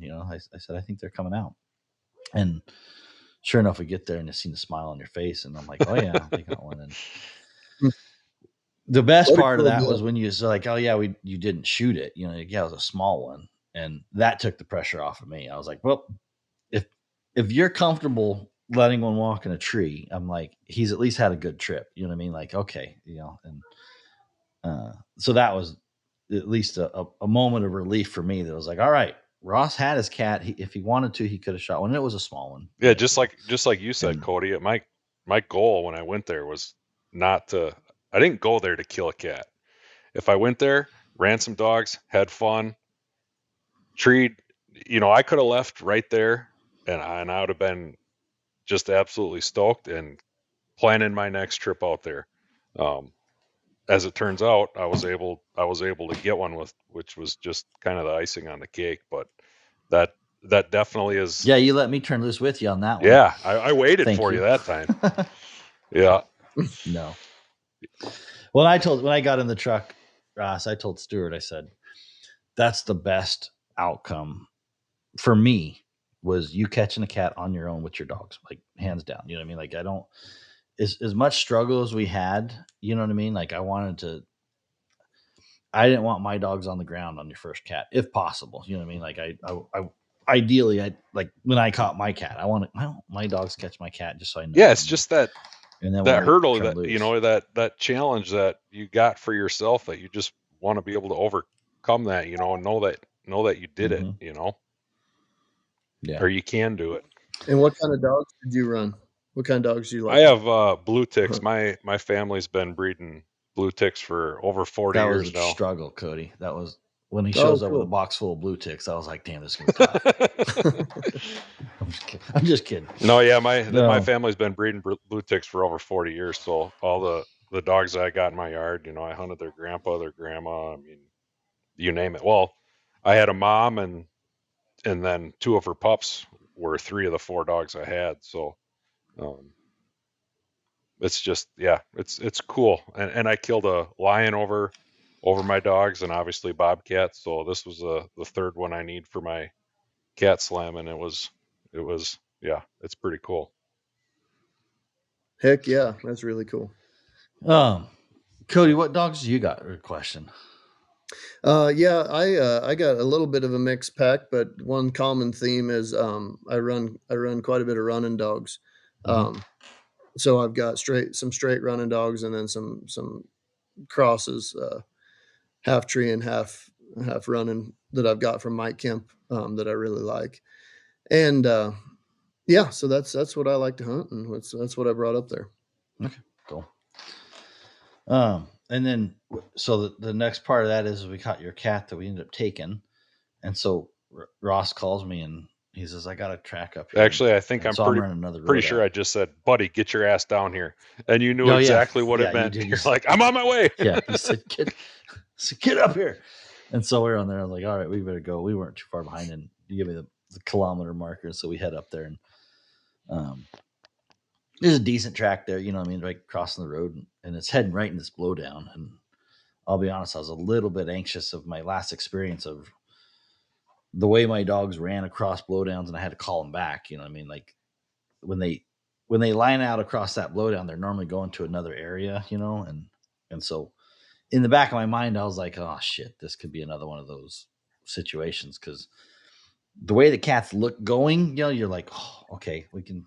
Who knows what's over there? I mean, we got a long ways to go before we can find anything sort of tree worthy in that area.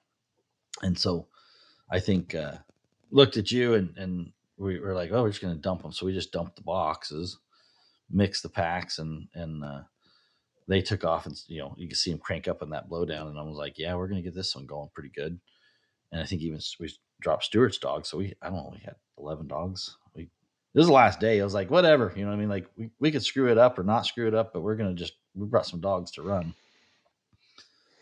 And they went up in that blowdown and turned to the right and started paralleling the road. And I actually think I seen the cat. You know, I seen a piece of it.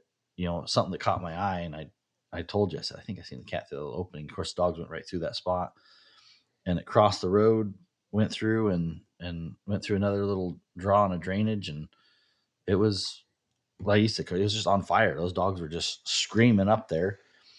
And I can't tell if they made a little loop right there or if they overran the track. You know, there's enough dogs there that I'd really want to go back and I didn't, and I don't have time to, but I'd want to go back and look at some of the certain dogs on that track to see with that many dogs, how if I kind of suspect that maybe they overran a little bit, made a loop and come back to locate, you know, because we're talking probably, you know, 40 yards, maybe 50 yards with that many dogs and that much pressure. I'm like, or that cat made a loop and treed right on its circle. You know, the dogs are just right on top of it. I don't know which way that went, but I can tell you when I parked the truck on the crossing, because you went around and came in from just above them, yeah, like a 90 degree to the tree. I actually walked the cat track in because when it crossed, I was like, oh, let me walk this cat track in. And there was not a dog track on that cat track when I walked in because I was like 200 yards from where the tree was, from where the road was. And those dog tracks, when I walked up them, yeah, they were probably 15 yards off of that cat track to the point where I was like, oh shit, you know, I mean, did we catch a different cat, you know, or, you know, they were treeing. So I'm like, that many dogs, you just never know, you know, I mean, is somebody pull a false tree? You know what I mean? Did something wrong happen? And this cat is peeling off to the left. And I'm like, so I just stayed on the cat. I'm like, I'm walking this cat out because if we have I'm just used to having messes. I'm like, if we have a screw up, I want to have a starting point, and I'm about ready to start calling dogs off there. And then that cat slowly veers off and starts heading right towards the sound of the tree. And that's when I started going like, okay. And so what it tells me is whenever that cat was there, I mean, those dogs were just flat moving. I mean, they weren't tracking, they weren't trailing, they were on it. You know what I mean? Like they were just head up, you know, wind in it or whatever, you know, in that scent channel. And the closer I got, the more I knew that we had the same cat, and it was a good experience. So you said it was a little windy that day too, didn't you? Mm-hmm. Yeah. So you might have had some wind drift on that scent too, that they were just yeah downwind a hair. something like that, which is I don't do that enough. I don't follow the track right before the tree to see that. So that was kind of an interesting topic to me. It's kind of like you're talking about. You're always in the back of your mind questioning. Do I trust those dogs? Do I trust those I ain't dogs? gonna believe it till I see it. Oh, the cat's. Yeah, the track's going to the left and the dogs are to the right, and you're playing, a million things like, did they change the cat? Did this cat slip out? Are those stupid dogs, false treeing? I mean, you just start questioning yourself, and those are just situations that that's the cool part about this is you see these little things sometimes, and these, if you get out of the truck and go look, and you don't just run to whatever, you kind of get to inspect a little piece of history. You know what I mean? And you get to look at that and go, okay, this is what this cat was over here. The dogs were over there. Man, I wish I could have been sitting on this stump and watched this happen in real life. You know what I mean? Like you got to look at it in the snow and tell the story. But and when you get to see those things too, I think you do start trusting your dogs more, right? Because you understand, hey, it didn't look quite like I thought it should, but they still got the job done in the end. And they were confident about it the whole time. It wasn't dumb luck. They knew exactly what they were doing. Yeah, exactly. And they were tired from getting their asses kicked for 4 days, so that always helps. Having tired dogs is kind of an asset in some respect. I think I always like to knock the wind out of the dogs a little bit. It didn't pay off on our third they track. They seem to hunt better. No. We overloaded a track at the end, and a little one that just did some figure eights and some honestly, there was not even big trees in there, and boy, we just made a mess out of that. Quick. I don't know what happened still.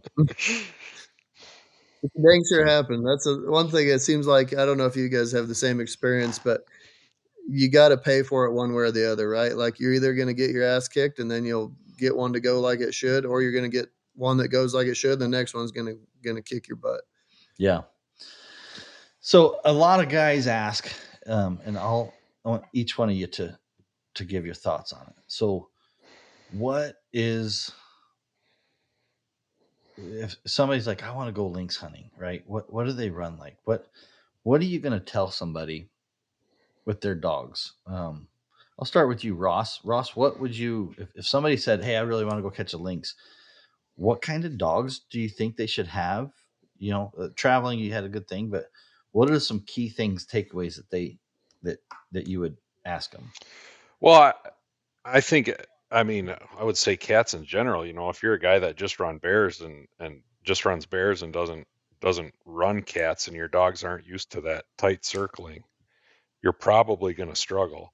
But I think they run a lot like the bobcats in my country do. I'll get on a bobcat, and that thing will circle in a 200 yard radius, for hours. And then every once in a while they might line out and try to get somewhere else, but they're always going to want to go back to that circling. So I think if you got dogs that are used to that tight circling aspect, I think they're going to transition pretty well to it. The country's a lot different, the hills and whatnot. It's going to take a little acclimating probably for your dogs, but I think the lynx run a lot like a bobcat do in our country.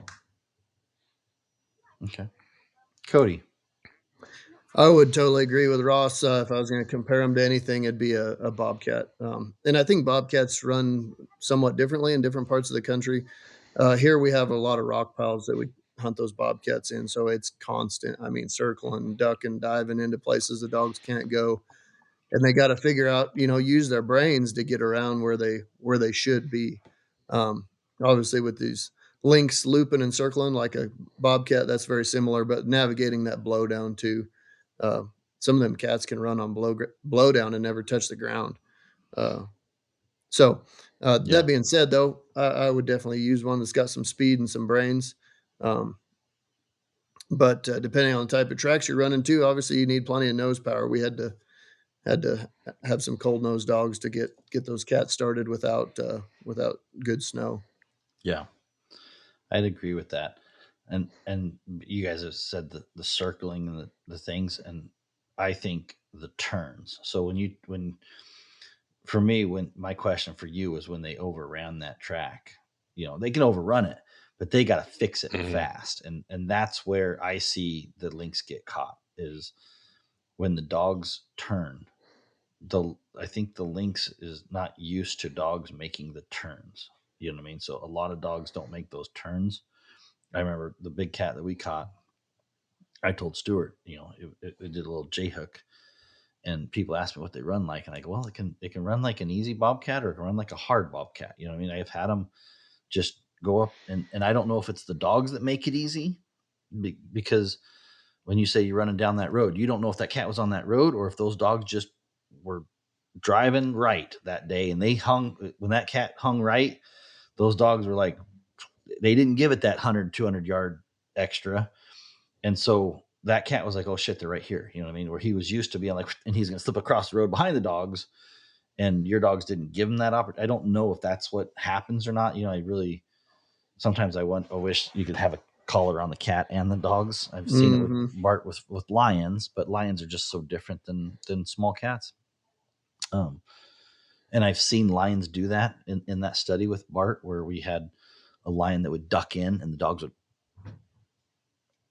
almost embarrassingly overrun a lion track, and I had one of my dogs that when I watched that lion turn and almost did it wasn't a 180, but it was a damn 170. You know what I mean? I watched on the GPS. I'm like, that lion just did a 170, and my dog's just like, and they went about 25 yards before they turned. And I remember thinking, that's going to screw my dogs up, because they were just flying on that cougar. And I think at that time my dogs were really dialed in and turning good. I've had situations where they're not so dialed in and turning good, but those turns is what changes the equation on, I think, Lynx. If that's my opinion on it, is if you're running a lion dog, the lions don't generally turn that sharp and that quick. And so once they get jumped, most of the time you got a good straight line in a tree, to some extent. There's always a little hook at the end or something like that, maybe where they try to do it on a bobcat or a lynx, especially the lynx. I think they definitely make a few more turns before they decide to tree. And dogs that give them an opportunity, it increases your jumped race. So that's what I would think too. Totally. And you wonder too, on some of those deals, how close those cats are allowing the dogs to get before they do tree, right? One might be a little more skittish and trees before they get close, and one might be more bold, and those dogs actually got eyes on it before it goes up. Yeah. My second trip, so there was I had my son with me when I killed my tom. And we killed a tom. It was like a 1.5 mile race. Did some figure eights in a tree, and we ended up getting that one. That was a good race. Well, we were coming back, and I got a strike out of the truck, and Stuart still had a tag, so we could still go. And so we turned loose on that one. And that cat did some zigzagging back, but never got more than 20 yards off the road. And we watched it cross the road a couple times, like in front of the truck, behind the truck. And it was impressive because the dogs would be screaming down the road within 20 yards, 25 yards of the road. I mean, right there. Like, you're literally listening to these dogs scream down a track going, I don't say from left to right, right? And then all of a sudden, right behind those screaming dogs, you see the cat cross the road, like in a 20, in a 15-yard, and you're like, how in the hell? And the dogs are still going backwards, and I want to call the dogs and be like, hey, it's right here. But that's not, I just let the dogs go most of the time. Some hunters really want to jump in there and be like, over here, and yell. And I just find that that's not, I just got to yell too much, and my dogs don't listen to me on that tight of a jump race. Like, I'm like, whatever. Like, maybe there's two cats. I just don't know what's going on. So I watched them turn. I come back, and they come right back across that road. And we caught it within 200 yards after that. The dogs were really making ground up. But in that little micro situation, it was just one of those things. I was like, wow, that cat I had 4 dogs. Stuart had 4 dogs. They were not tight together. Our packs were a little bit separate, but that cat slipped in between 8 dogs in a 40-yard little circle and looked pretty damn cool and collected as it walked across. That kind of flipped me off as it crossed the road. Like, yeah, yours? They're going backward, just so you know. They're going to. So it's just neat. Honestly, lynx hunting, the more you get to do it, the more cool things I have seen with the lynx as far as tight circles.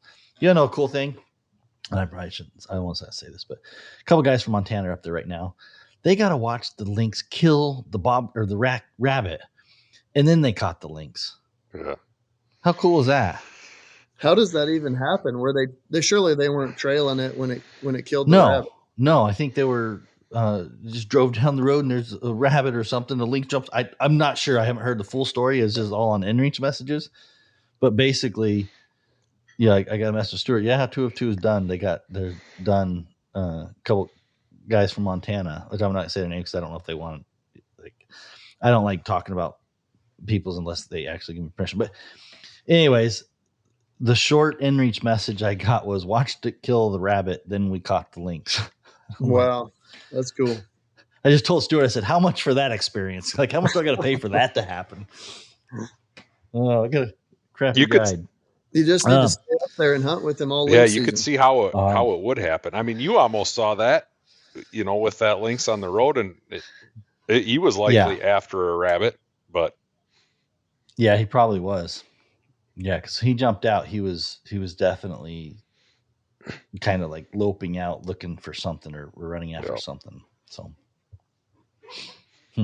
definitely a cool experience though up there. I mean, or anywhere you get out and get to hunting, stay in the woods, man, you get to see a lot of cool stuff. Are you going to go back, Kody? So the last topic, yeah, I'm planning on it. We're gonna maybe get it. There was supposed to be a couple more of us going up there this year, and just through unfortunate circumstances, I ended up being the only one that was able to make it. So hopefully next year the group will be able I'm to go. definitely going back, but I don't know if it'll be next year. It's going to take me 365 days to forget about that drive.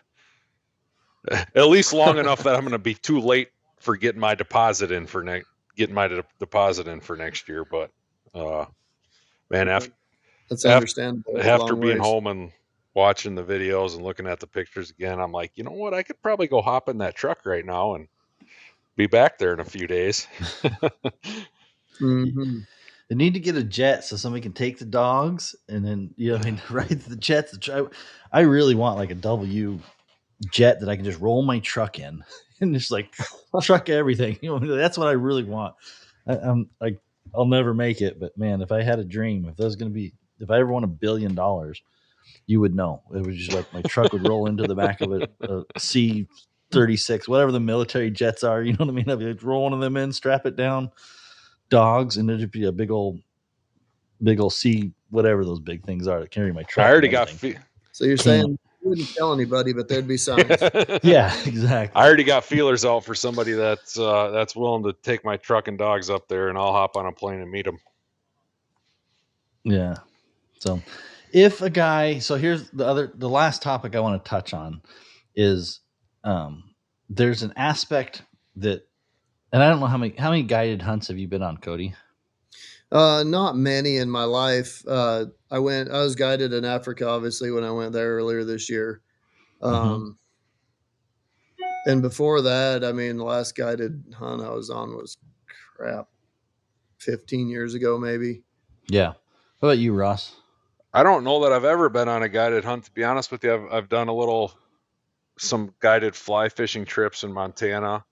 And I also owned an outfitter.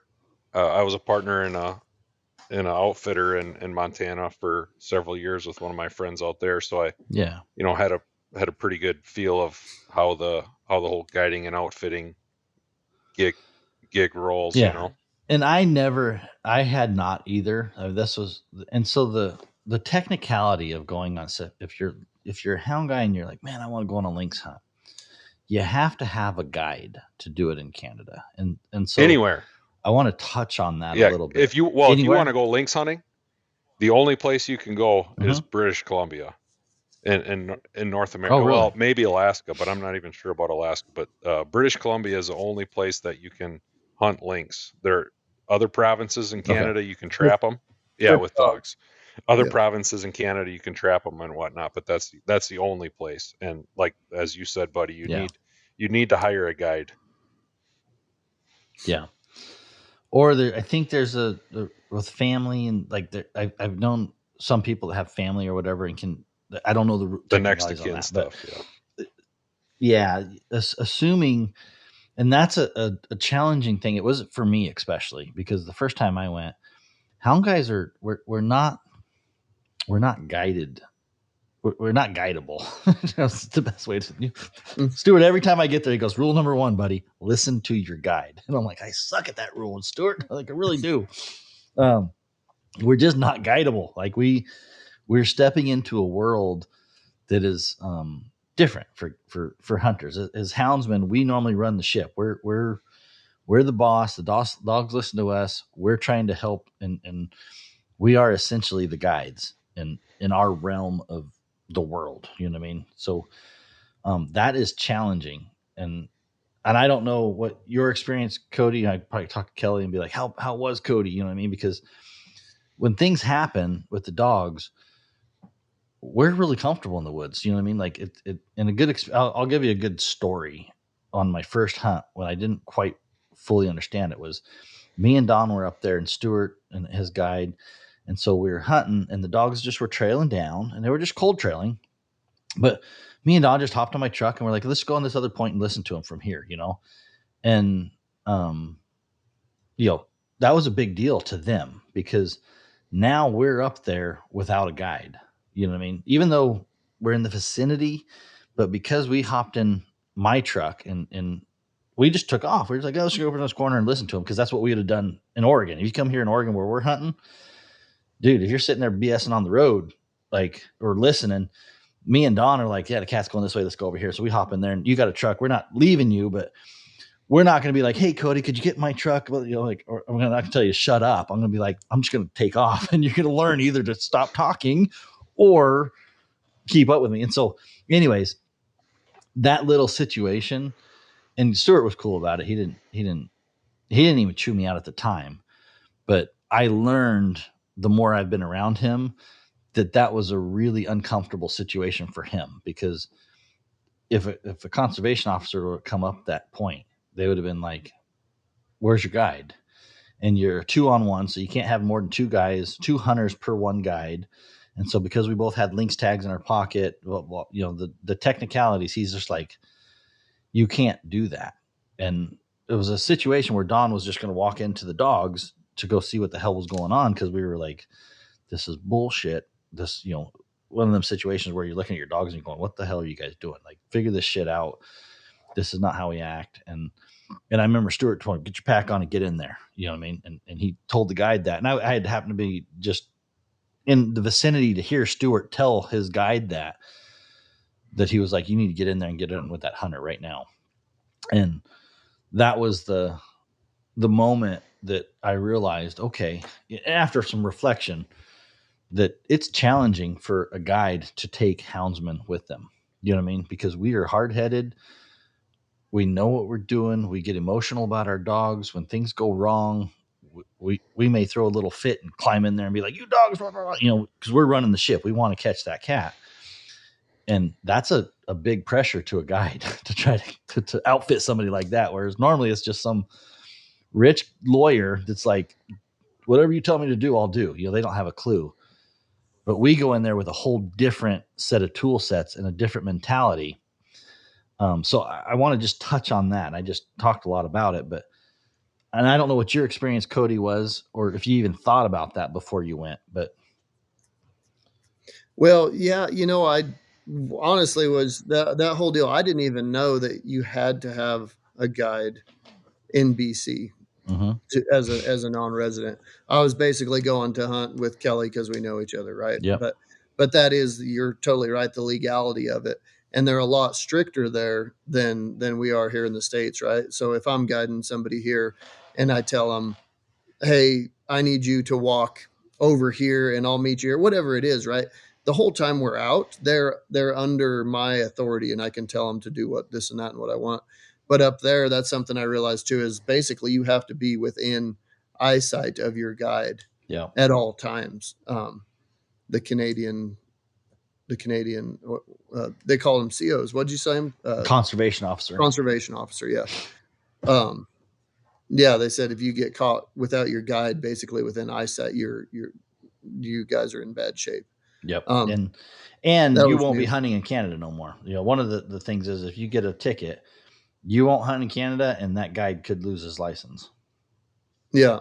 So we definitely don't want to screw any of that up for these guys by just being hard headed. And I think it's tough, in my personal opinion, to bring a guy with his own dogs. It ought to cost more. And I hate to say that for the fact that that's what I like to do. I like the fact that guy, and it's no fault. I was the same way. Like, I'm not, when I say this, like, but hound guys, they think they're going to get the discount because they got their own dogs. And, that would be one thing if you call your cousin up and you're like, I can catch the line. You just got to, show me an area. But up in BC, or, as a guide, and it took me years to really realize this, but the clients that aren't having dogs, you know what I mean? So let's just there's me and Ross up there, right? And then there's two other clients that, I don't know if they're lawyers or doctors or whatever, but they're up there paying clients for their. So they caught a cat on the first day and the second day, and they were on a plane the end of the second day going home. You know what I mean? So see ya. So that first guy was a 1-day hunt, and he was ready to go home after 1 day. So Barry was the guide, and he got a cat, and so a hound guy that's looking for the discount, we would have caught a cat the first day. We'd be like, yeah, we're still here for 2, 3, 4. We got 5 days left. Let's go catch a couple more cats. That guy could be chilling out on day 2, getting the same money. You know what I mean? Right. You don't need the discount. He's going to give a good tip. He was happy. He's on a plane. He's out of your hair. He's on the way. The hound guy, on day 1, we're like, let's do that again. We're going to hunt all 5 days really hard. And so a lot of times hound guys don't realize that we're just a whole different level of hunt than most of the other hunters out there. Absolutely. If you realistically look at all those things, taking a guy with his own dogs that wants to hunt every single day all the way through the allotted time is a lot more work to take on for a guide. Yeah. And that's something you don't think about. You're like, oh, I got my own dogs, right? Like, he doesn't have to do this and that, but no, it's more work.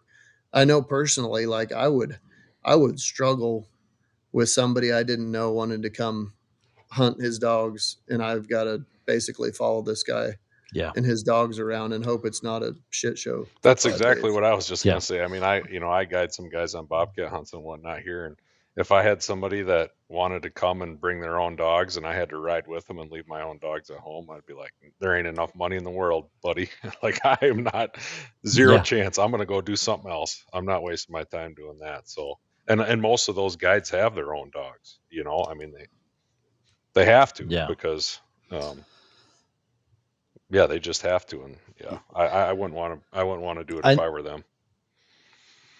I know Stuart has his Lynx guides, and a few of them refuse. They're like, "Hey, Stuart, no offense, but if a guy wants to bring his own dogs, you got. I don't want to work that day. You know what I mean? Like, that's a day I don't want to work, and I can respect that. You know what I mean? Those guys, the guides that are hunting for Lynx, aren't doing it for the couple $100 a day that they're getting paid. You know what I mean? That's just an incidental. Some of these guides they're retired or whatever, and they do it on the side. And so for them, it's about running their dogs. You got to think at it in that respect, that it's more challenging for Stuart to find somebody to sit in a truck for 5 days that on a Lynx hunt, so either you get a guy who has the guide license but has no experience with Lynx, which is fine with me, you know what I mean, as long as I know the area decent enough that I'm okay with that. Or you get a dog guy that knows Lynx, knows how to help you get the dogs, but those guys are hard, because I mean, they're looking at things like, man, I sure wish I had my dogs right now. Like, we'd catch this one. You know what I mean? There's times where it's like, there's no reason not to catch this lynx. And then you mess that lynx up because that's what you're going to do. You know, if you're coming from the States and you don't tree a bunch of them, you know, I always tell people, like, he looks at you like, I'd be done right now. That lynx would have been caught. My dogs would have done good on it. We would have caught it. We would have treated it. We would have shot it. I'd be done. But today, because your dog's messed up, I got to come back and do this again this afternoon. And then I got to do it tomorrow morning. And how many more times do I got to put your dogs on a lynx that they don't catch for you to be successful? And so we're really asking those guides to work a lot harder sometimes than for us with dogs than with somebody who's not having dogs. You know what I mean? So for sure. And I think the one aspect of that may be a fortunate, I guess, for my situation with Kelly too, is like he's a hound guy, right? Like, and we're both in the same deal. Like, we just want to hunt. Yes, he does this for a living, but regardless whether I'm here or not, he's going to be out there catching, hunting lynx. So it just kind of works out. You get those situations like that when two guys are kind of aligned at the same thing. And it's just. And I think that's probably the takeaway from this. If somebody's wanting to do this, and this is the story of life, right? It's the relationship that makes this possible for the most part. You know what I mean? Like, if you're just calling up a guide and you're going, what's your price? I got my own dogs. You know what I mean? What's the price? That phone call, you just got to realize that when you make that phone call to that guy, this is what that guide's thinking. Okay, do you got really good dogs? Do you not got really dogs? Who am I going to get to sit with your ass for 5 hours, for 5 days? You know what I mean? And those are just the questions that you may not realize as you're on the one side looking at the money, because it is expensive. You know what I mean? Like, it's $5-6 grand or whatever for a lynx hunt, because that's what these guys make a living on. This is their profession, and we're stepping into a realm that is not normal. Like, I've never done the guided hunts before this. You know what I mean? Before I met Stuart and kind of got into this, it's just something different. So that's what I really want to make sure we touch base on, is you're kind of in the other thing is make sure you're tipping, you know what I mean? Because there's the cook, there's, your guide. So just make sure that when you step into this, you're in a different realm, and your peers are different, whether doctors, there's lawyers, there's whatever, that's what these guys' profession is. So one of the things is the cook, you know what I mean? Like, and luckily Stuart's open and honest enough with me that I didn't catch some of these things because I wasn't in this world, but he'd be like, hey buddy, make sure you take care of the cook, and I'm like, thank you. I appreciate that. And that's what I told Ross, is like, hey, make sure you take care of, Shelly, you know what I mean? She does a lot of work, and that's her job, is making sure that we had our linens there in the cabin when we got there, and dinner was made and all that kind of stuff. And just like you tip at a restaurant, sometimes guys don't realize, it's like, oh yeah, I already paid for this. You know what I mean? This wrapped everything together. And it's like, no, you go to the restaurant, you still got a tip, you know what I mean? And it's just courtesy. So some of those things, I really just want to make sure that I take the opportunity that if you're going to come up there, as another hound guy that had to learn that the hard way, think about those things, because we're used to running the show and we're just like, yeah, whatever. And we can go catch our own cat. We have pride in doing it ourselves. And then we step in because we need the guide. We want to make sure we don't disrespect that profession. Absolutely. Those basically count on bringing some extra dough beyond what your hunt costs to tip those people that are providing your nice, warm, fuzzy experience where you're not having to go hungry and sleeping in a cold place. Especially if you might want to go back. And don't run off with them. Yeah, you want to go back and don't run away from your guide running in the woods, because that freaks them out when they can't see you.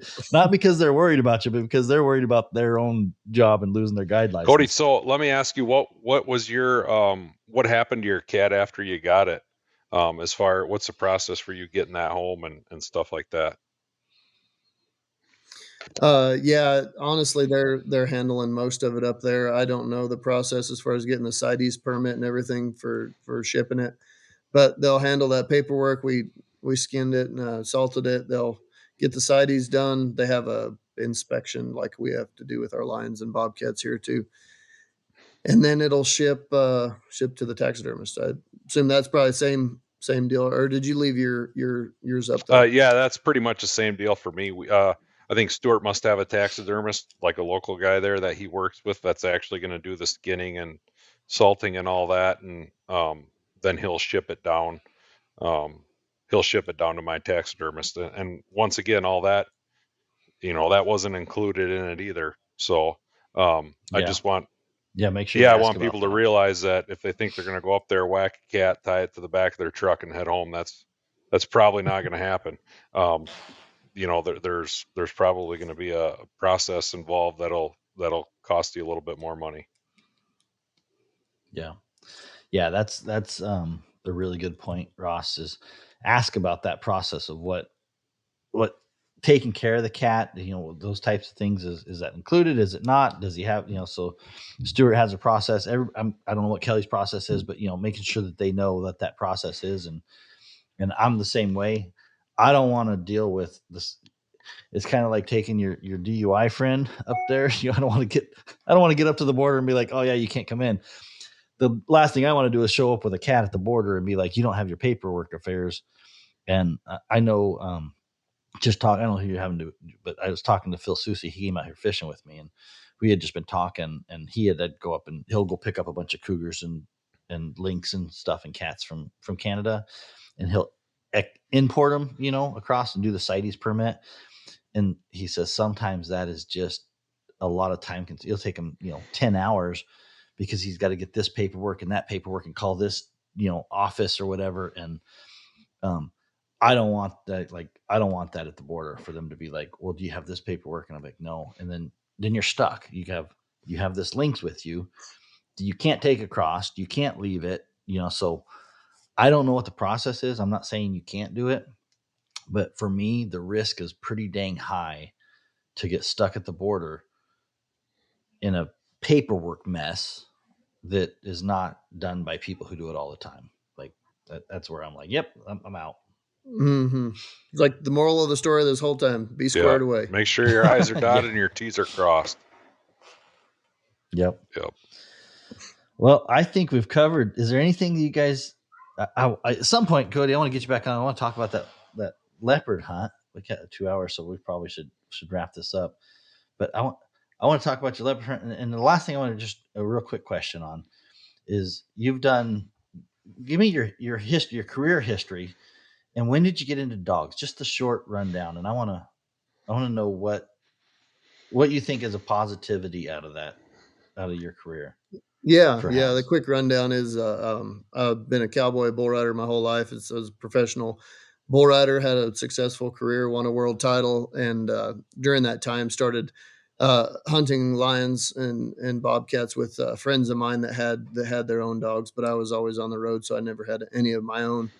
That was, I guess, started like 2008 when I officially retired in 2017, I think. I don't know. All the numbers run together anymore. I had time, right? So I got my own dogs and started hunting myself and just that's pretty much kind of scheduled my life around that now. The way I make a living and everything, it frees me up to be able to run these dogs all winter and most of the, whenever I get a chance. So it's turned in, honestly, the dog saved my life. When I had to quit riding bulls, I was in a bad spot mentally and what do you mean by that? Like I've worked, I was passionate. Like I loved riding bulls, right? That's all I ever dreamed of doing. That's all I love to do. I mean, I love to do other things, but as far as what drives me every day to be a better human being, that was it. Yeah. And when that's all of a sudden gone one day. So your identity was in that bull riding? Like that was your identity? Not identity, but passion, right? Okay. Like I'm who I am separate from riding bulls or dogs or anything like that.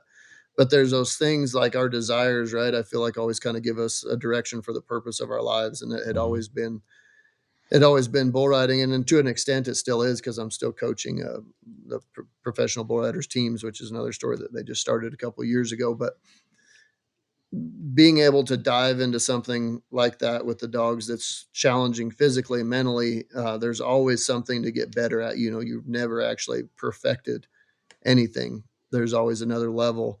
I ended up diving off into that, just like I did with the bull riding. Okay. And I mean, like when I say it saved my life, it literally saved my life. I was a mess. So so that transition, is just basically that passion of devoting myself to being the best I can possibly be at this thing, has now Which transitioned to dog, this. like if you go back, which dog?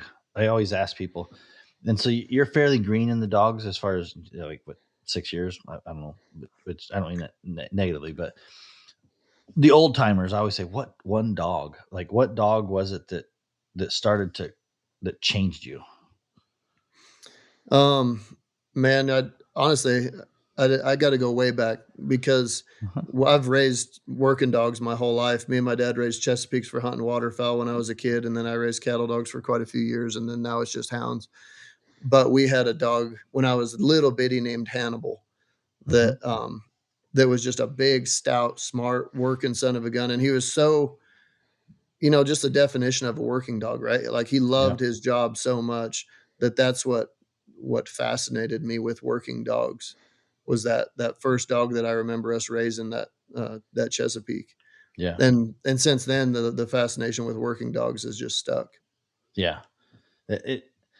It's incredible, like hearing the story, and that's what is so neat about the hound community and hounds is people don't realize how much of a part of our life, that things can change. You know what I mean? Like you're talking about, you were on this trajectory of what you do, and you still do part of that. It sounds like training and stuff, but this has kind of been like a little veer off. It's like, hey, like you said, like it saved your life, whatever road it took you on. And I don't even know the background of that story, but these dogs made you take that right when you were on this bad road, and it's like, yeah, I'm gonna hang it right here, and it's the same with me. I go back into meeting my wife and the business and my whole story, my whole life story. The reason I'm talking to you right now is because of dogs. You know what I mean? And I just sometimes I reflect on that, and people don't realize on the outside. You know what I mean? People are like, oh, these dogs, the dog. Man, you don't understand. These dogs have made life changes that the reason we're sitting here today right now is because of dogs. And that's a pretty, for me, it's my life. I mean, I got my kids. I'm not saying they're more important in my life, but I'm saying almost every facet of what I do today was because of a dog. And that's not for everybody, but it's just amazing to me when you say that dogs saved your life. I believe Yeah, that that 100%. I would. Yeah, that's cool to hear that, because like you said, the average like deer and elk hunter just don't understand that it's not a hobby. I mean, it is a lifestyle, especially if you want to be any good at it. Even when it's not season. I mean, the dogs are still in the front of my mind. I need to exercise them. Obviously, got to feed them every day. And yeah, although I wouldn't necessarily say, that they saved my life, because it's all I've ever known. But to think about now, like if I didn't have them, like I don't know what the hell would I do every day? What would I think about? I mean, it's just they just encapsulate your life so much. When you're in it, it's just something that a lot of people can't relate to. Unless you Yeah. unless you do it. Yep. It's funny, you guys listening to this, you can't see what we see, but as Ross was talking there, a hind leg, I believe, just randomly appears in his screen. Yeah, she wants her belly rubbed right now. This is a bird dog, so A GSP, is that what I yeah, I seen got earlier? 2 short hairs too.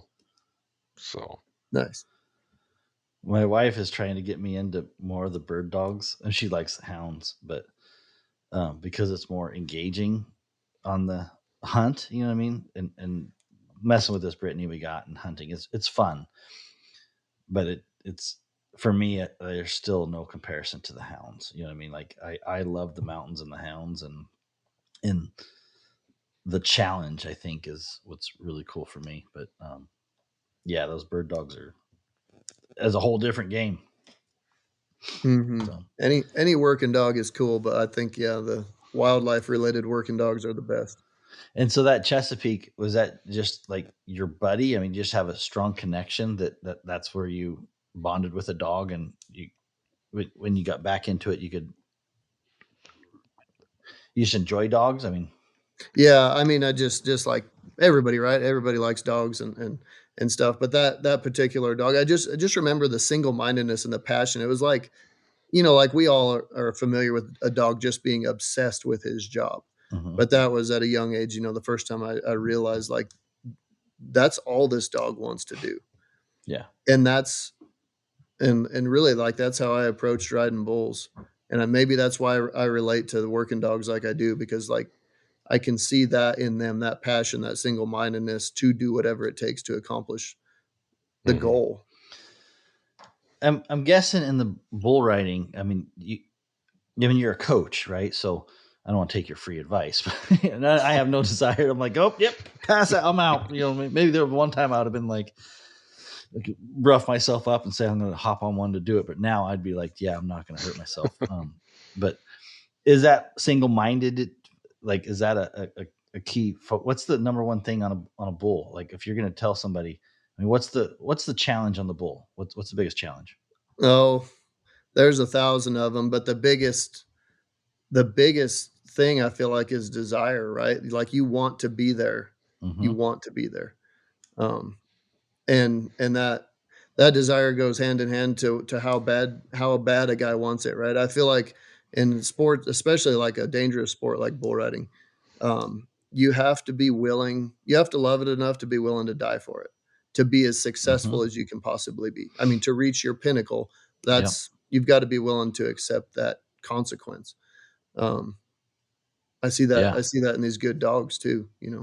Oh yeah, absolutely. For sure. That makes a lot of sense. I'm not willing to die for that no more. Not on that. There's other things I am. Like, well, that's the thing. When I was younger, even when I got married, I've been married for a long time. I got married young, but that was an okay thing for me, right? Like I was okay with that consequence. But when I had kids, that deal shifted, right? It's not that black and white anymore, and it's not just about you anymore. How old? Yeah. How old are your kids? They're 9 and 11. Okay. Yeah. So that's something. We gotta wrap this up, but people ask me all the time, like becoming a dad, and I don't know if boy or girl, but I remember the first time in the hospital, people would tell you, "Oh my God, it's so cool," blah blah blah, and I'm like, "Yeah, whatever, yeah, I'll be fine." And then when it happens, it's like a switch that happens, and I tell people, I'm like, dude, I can't even try to explain to you what it's going to feel like, because I can't explain it, but it's just a cool thing. You know what I mean? And that something triggers, it's way beyond anything you can explain. And like you say, this desire or whatever, it's like, there's something bigger than you and whatever. And the true purpose comes out. And that's just so cool. So I don't know. Mm-hmm. For sure. We always think we got it figured out until something like that humbles us and we realize that there's a whole lot more going on in this world. Yeah. Yeah. Cool. Well, my last question, is there anything in the Colorado deal, Kody, that you know about right now? I see, and there's podcasts coming up on that. I know you guys have a fight that could be brewing, and I try not to get too excitable early on. You know what I mean? Like I like it until we're going to keep our powder dry. And so there's a lot of times where people are guns a-blazing, and I'm like, don't go too far. You know what I mean? Make sure that we rally and we organize and we do all the things that we need to be doing to prepare. But do you know anything urgent right now that we need to be getting a message out for? Yeah, as far as the proposition to ban mountain lion hunting in Colorado goes, you're exactly right. No need to go crazy, guns blazing, raising hell right now. It's a calculated, planned response about how we're going to fight this thing, and there's a lot of big people, very experienced people involved in it, and I feel really good about our chances. Right now, it's in the Supreme Court of Colorado. It's gone through the title board hearing. They stripped trophy hunting out of the title, so that was a win there. And then now in the Supreme Court, they're basically just hashing out everything, making sure it aligns with different rules, and our lawyers are arguing different things against their lawyers. So it's going to be there till probably like January, mid-January. Okay. We've done some polling. Dan Gates with CRWM on different parts of the population, and right now that stands 55% are in favor of banning mountain lion hunting, 45% are against it. Those numbers are actually really encouraging, because when we had the wolf initiative come through a couple years ago, we almost beat that, and the initial polling results were way worse than this. Right. They were like way worse. And we haven't even started on the big campaign, right, to reach voters. Yeah. So that's kind of where we're at right now, letting that go through the legal limbo. And in the meantime, we just need to keep raising money to support, so we can pay for all the lawyers and everything that are helping So us to what fight. groups, being in the ground in Colorado, what groups would you recommend people follow and make sure that, if we're going to take the lead, if we're going to let people on the ground take the lead in charge? Because I know in certain states, everybody starts making all this noise around, and it makes a chaos, right? And so we don't want to have chaos. We want people engaged, ready, and standing by to take orders. And hound guys, like I said, don't like taking orders, but that's what we need. Is we need somebody who has a plan to say, here's the plan. We're not ready to execute it now, but everybody gets in line. Everybody's communicating. We're building that infrastructure so that when it is time to execute, we do that. Who would you say that we should try to make sure we get behind? Yep. Coloradans for Responsible Wildlife Management. Okay. That's headed up by Dan Gates. I'm vice president of the United Houndsmen of Colorado, and we're totally 100% supporting him as well. Everything we get is going to go through him or to him. We're small fish in the grand scheme of things on all the people that are involved here, but Dan is very, very experienced in this. He's been doing this his whole life. He's got a group of lawyers with him. Also hired Pac West, which is like a political consulting advisory company. So he's the head of this. He's the tip of the spear right now, and that's who I would encourage everybody to support. CRWM, and also UHC, which is United Houndsmen of Colorado. Everything that goes to us is 100% tax deductible as well, and it goes to Dan to support this fight. Perfect. So those are two. 100%. And if you guys need anything, like, don't hesitate to give me a call. Like I try. Sometimes I feel bad because I don't share on Facebook, and I really like to see the states and the associations organized locally, and then I want to try to figure out how to support them. And so sometimes it's tough because we don't talk about it, because I'm like, I want to make sure that I got somebody on the ground that knows the game plan, because sometimes things happen behind the scenes, and it's like, man, I've just seen it so many times where it's like, this is what we're doing, and then everybody on social media starts tripping off, and it's like, wow, okay, hold on, guys, hold on. Here's the plan. We gotta plan. We gotta let it go through this process, and we can't burn ourselves out looking at the process that we can't change. We got to look at where we can jump in and intersect the problem and say, okay, we can't fix it here, we can't fix it here, but right here, that's where everybody's got to focus on. And if we got people chasing it all in the wrong spots, it burns people out. And sometimes that I've just watched that happen so many times. Yeah, yep, absolutely. And you're right there. There's a lot going on behind the scenes. And as that materializes into a plan and a message, then that's going to start getting out there a lot more. And it's timing, right? Like if we raise hell right now, by the time this time next year, people have forgotten about it, or it's in the back of their mind. There's a strategic aspect to that timing of when we really blow it up. And now is not the time. Now is the time to plan, and that blowing up stuff will be to come. Yeah. Well, there'll be time for that. So, Ross, you got anything as we wrap up? No, I'd say if Lynx is on your list of things to do, man, just get a hold of Outfitter, get it booked, and get it done. You won't regret it. Mm-hmm. Yeah, I don't know. Like, there's plenty of outfitters out there that do it. I don't want to just sugarcoat our favorites. My favorite, like I said, Stuart has just become a really good friend of mine. Itchy Mountain Outfitters. Kelly Morton, I know he's been a customer forever. I mean, I got so many customers that I can't name them all, but call and ask around. I just want to make sure that people know that some of the things it is that a you're guided asking, hunt. You know what I mean? So when you do that, it is a guided hunt. Yeah. The more you can appreciate that, and the more friendly you can be with the guide, realize that they may not want to. You know what I mean? You gotta be likable enough for them to be like, all right, I'm gonna put up with your ass for a little while. And that's pretty hard if you're my situation. I only got one Stuart. Stuart's the guide. I'm like, he'll put up with me. So I know Stuart pretty good, but and he'll tell me when to cut it out.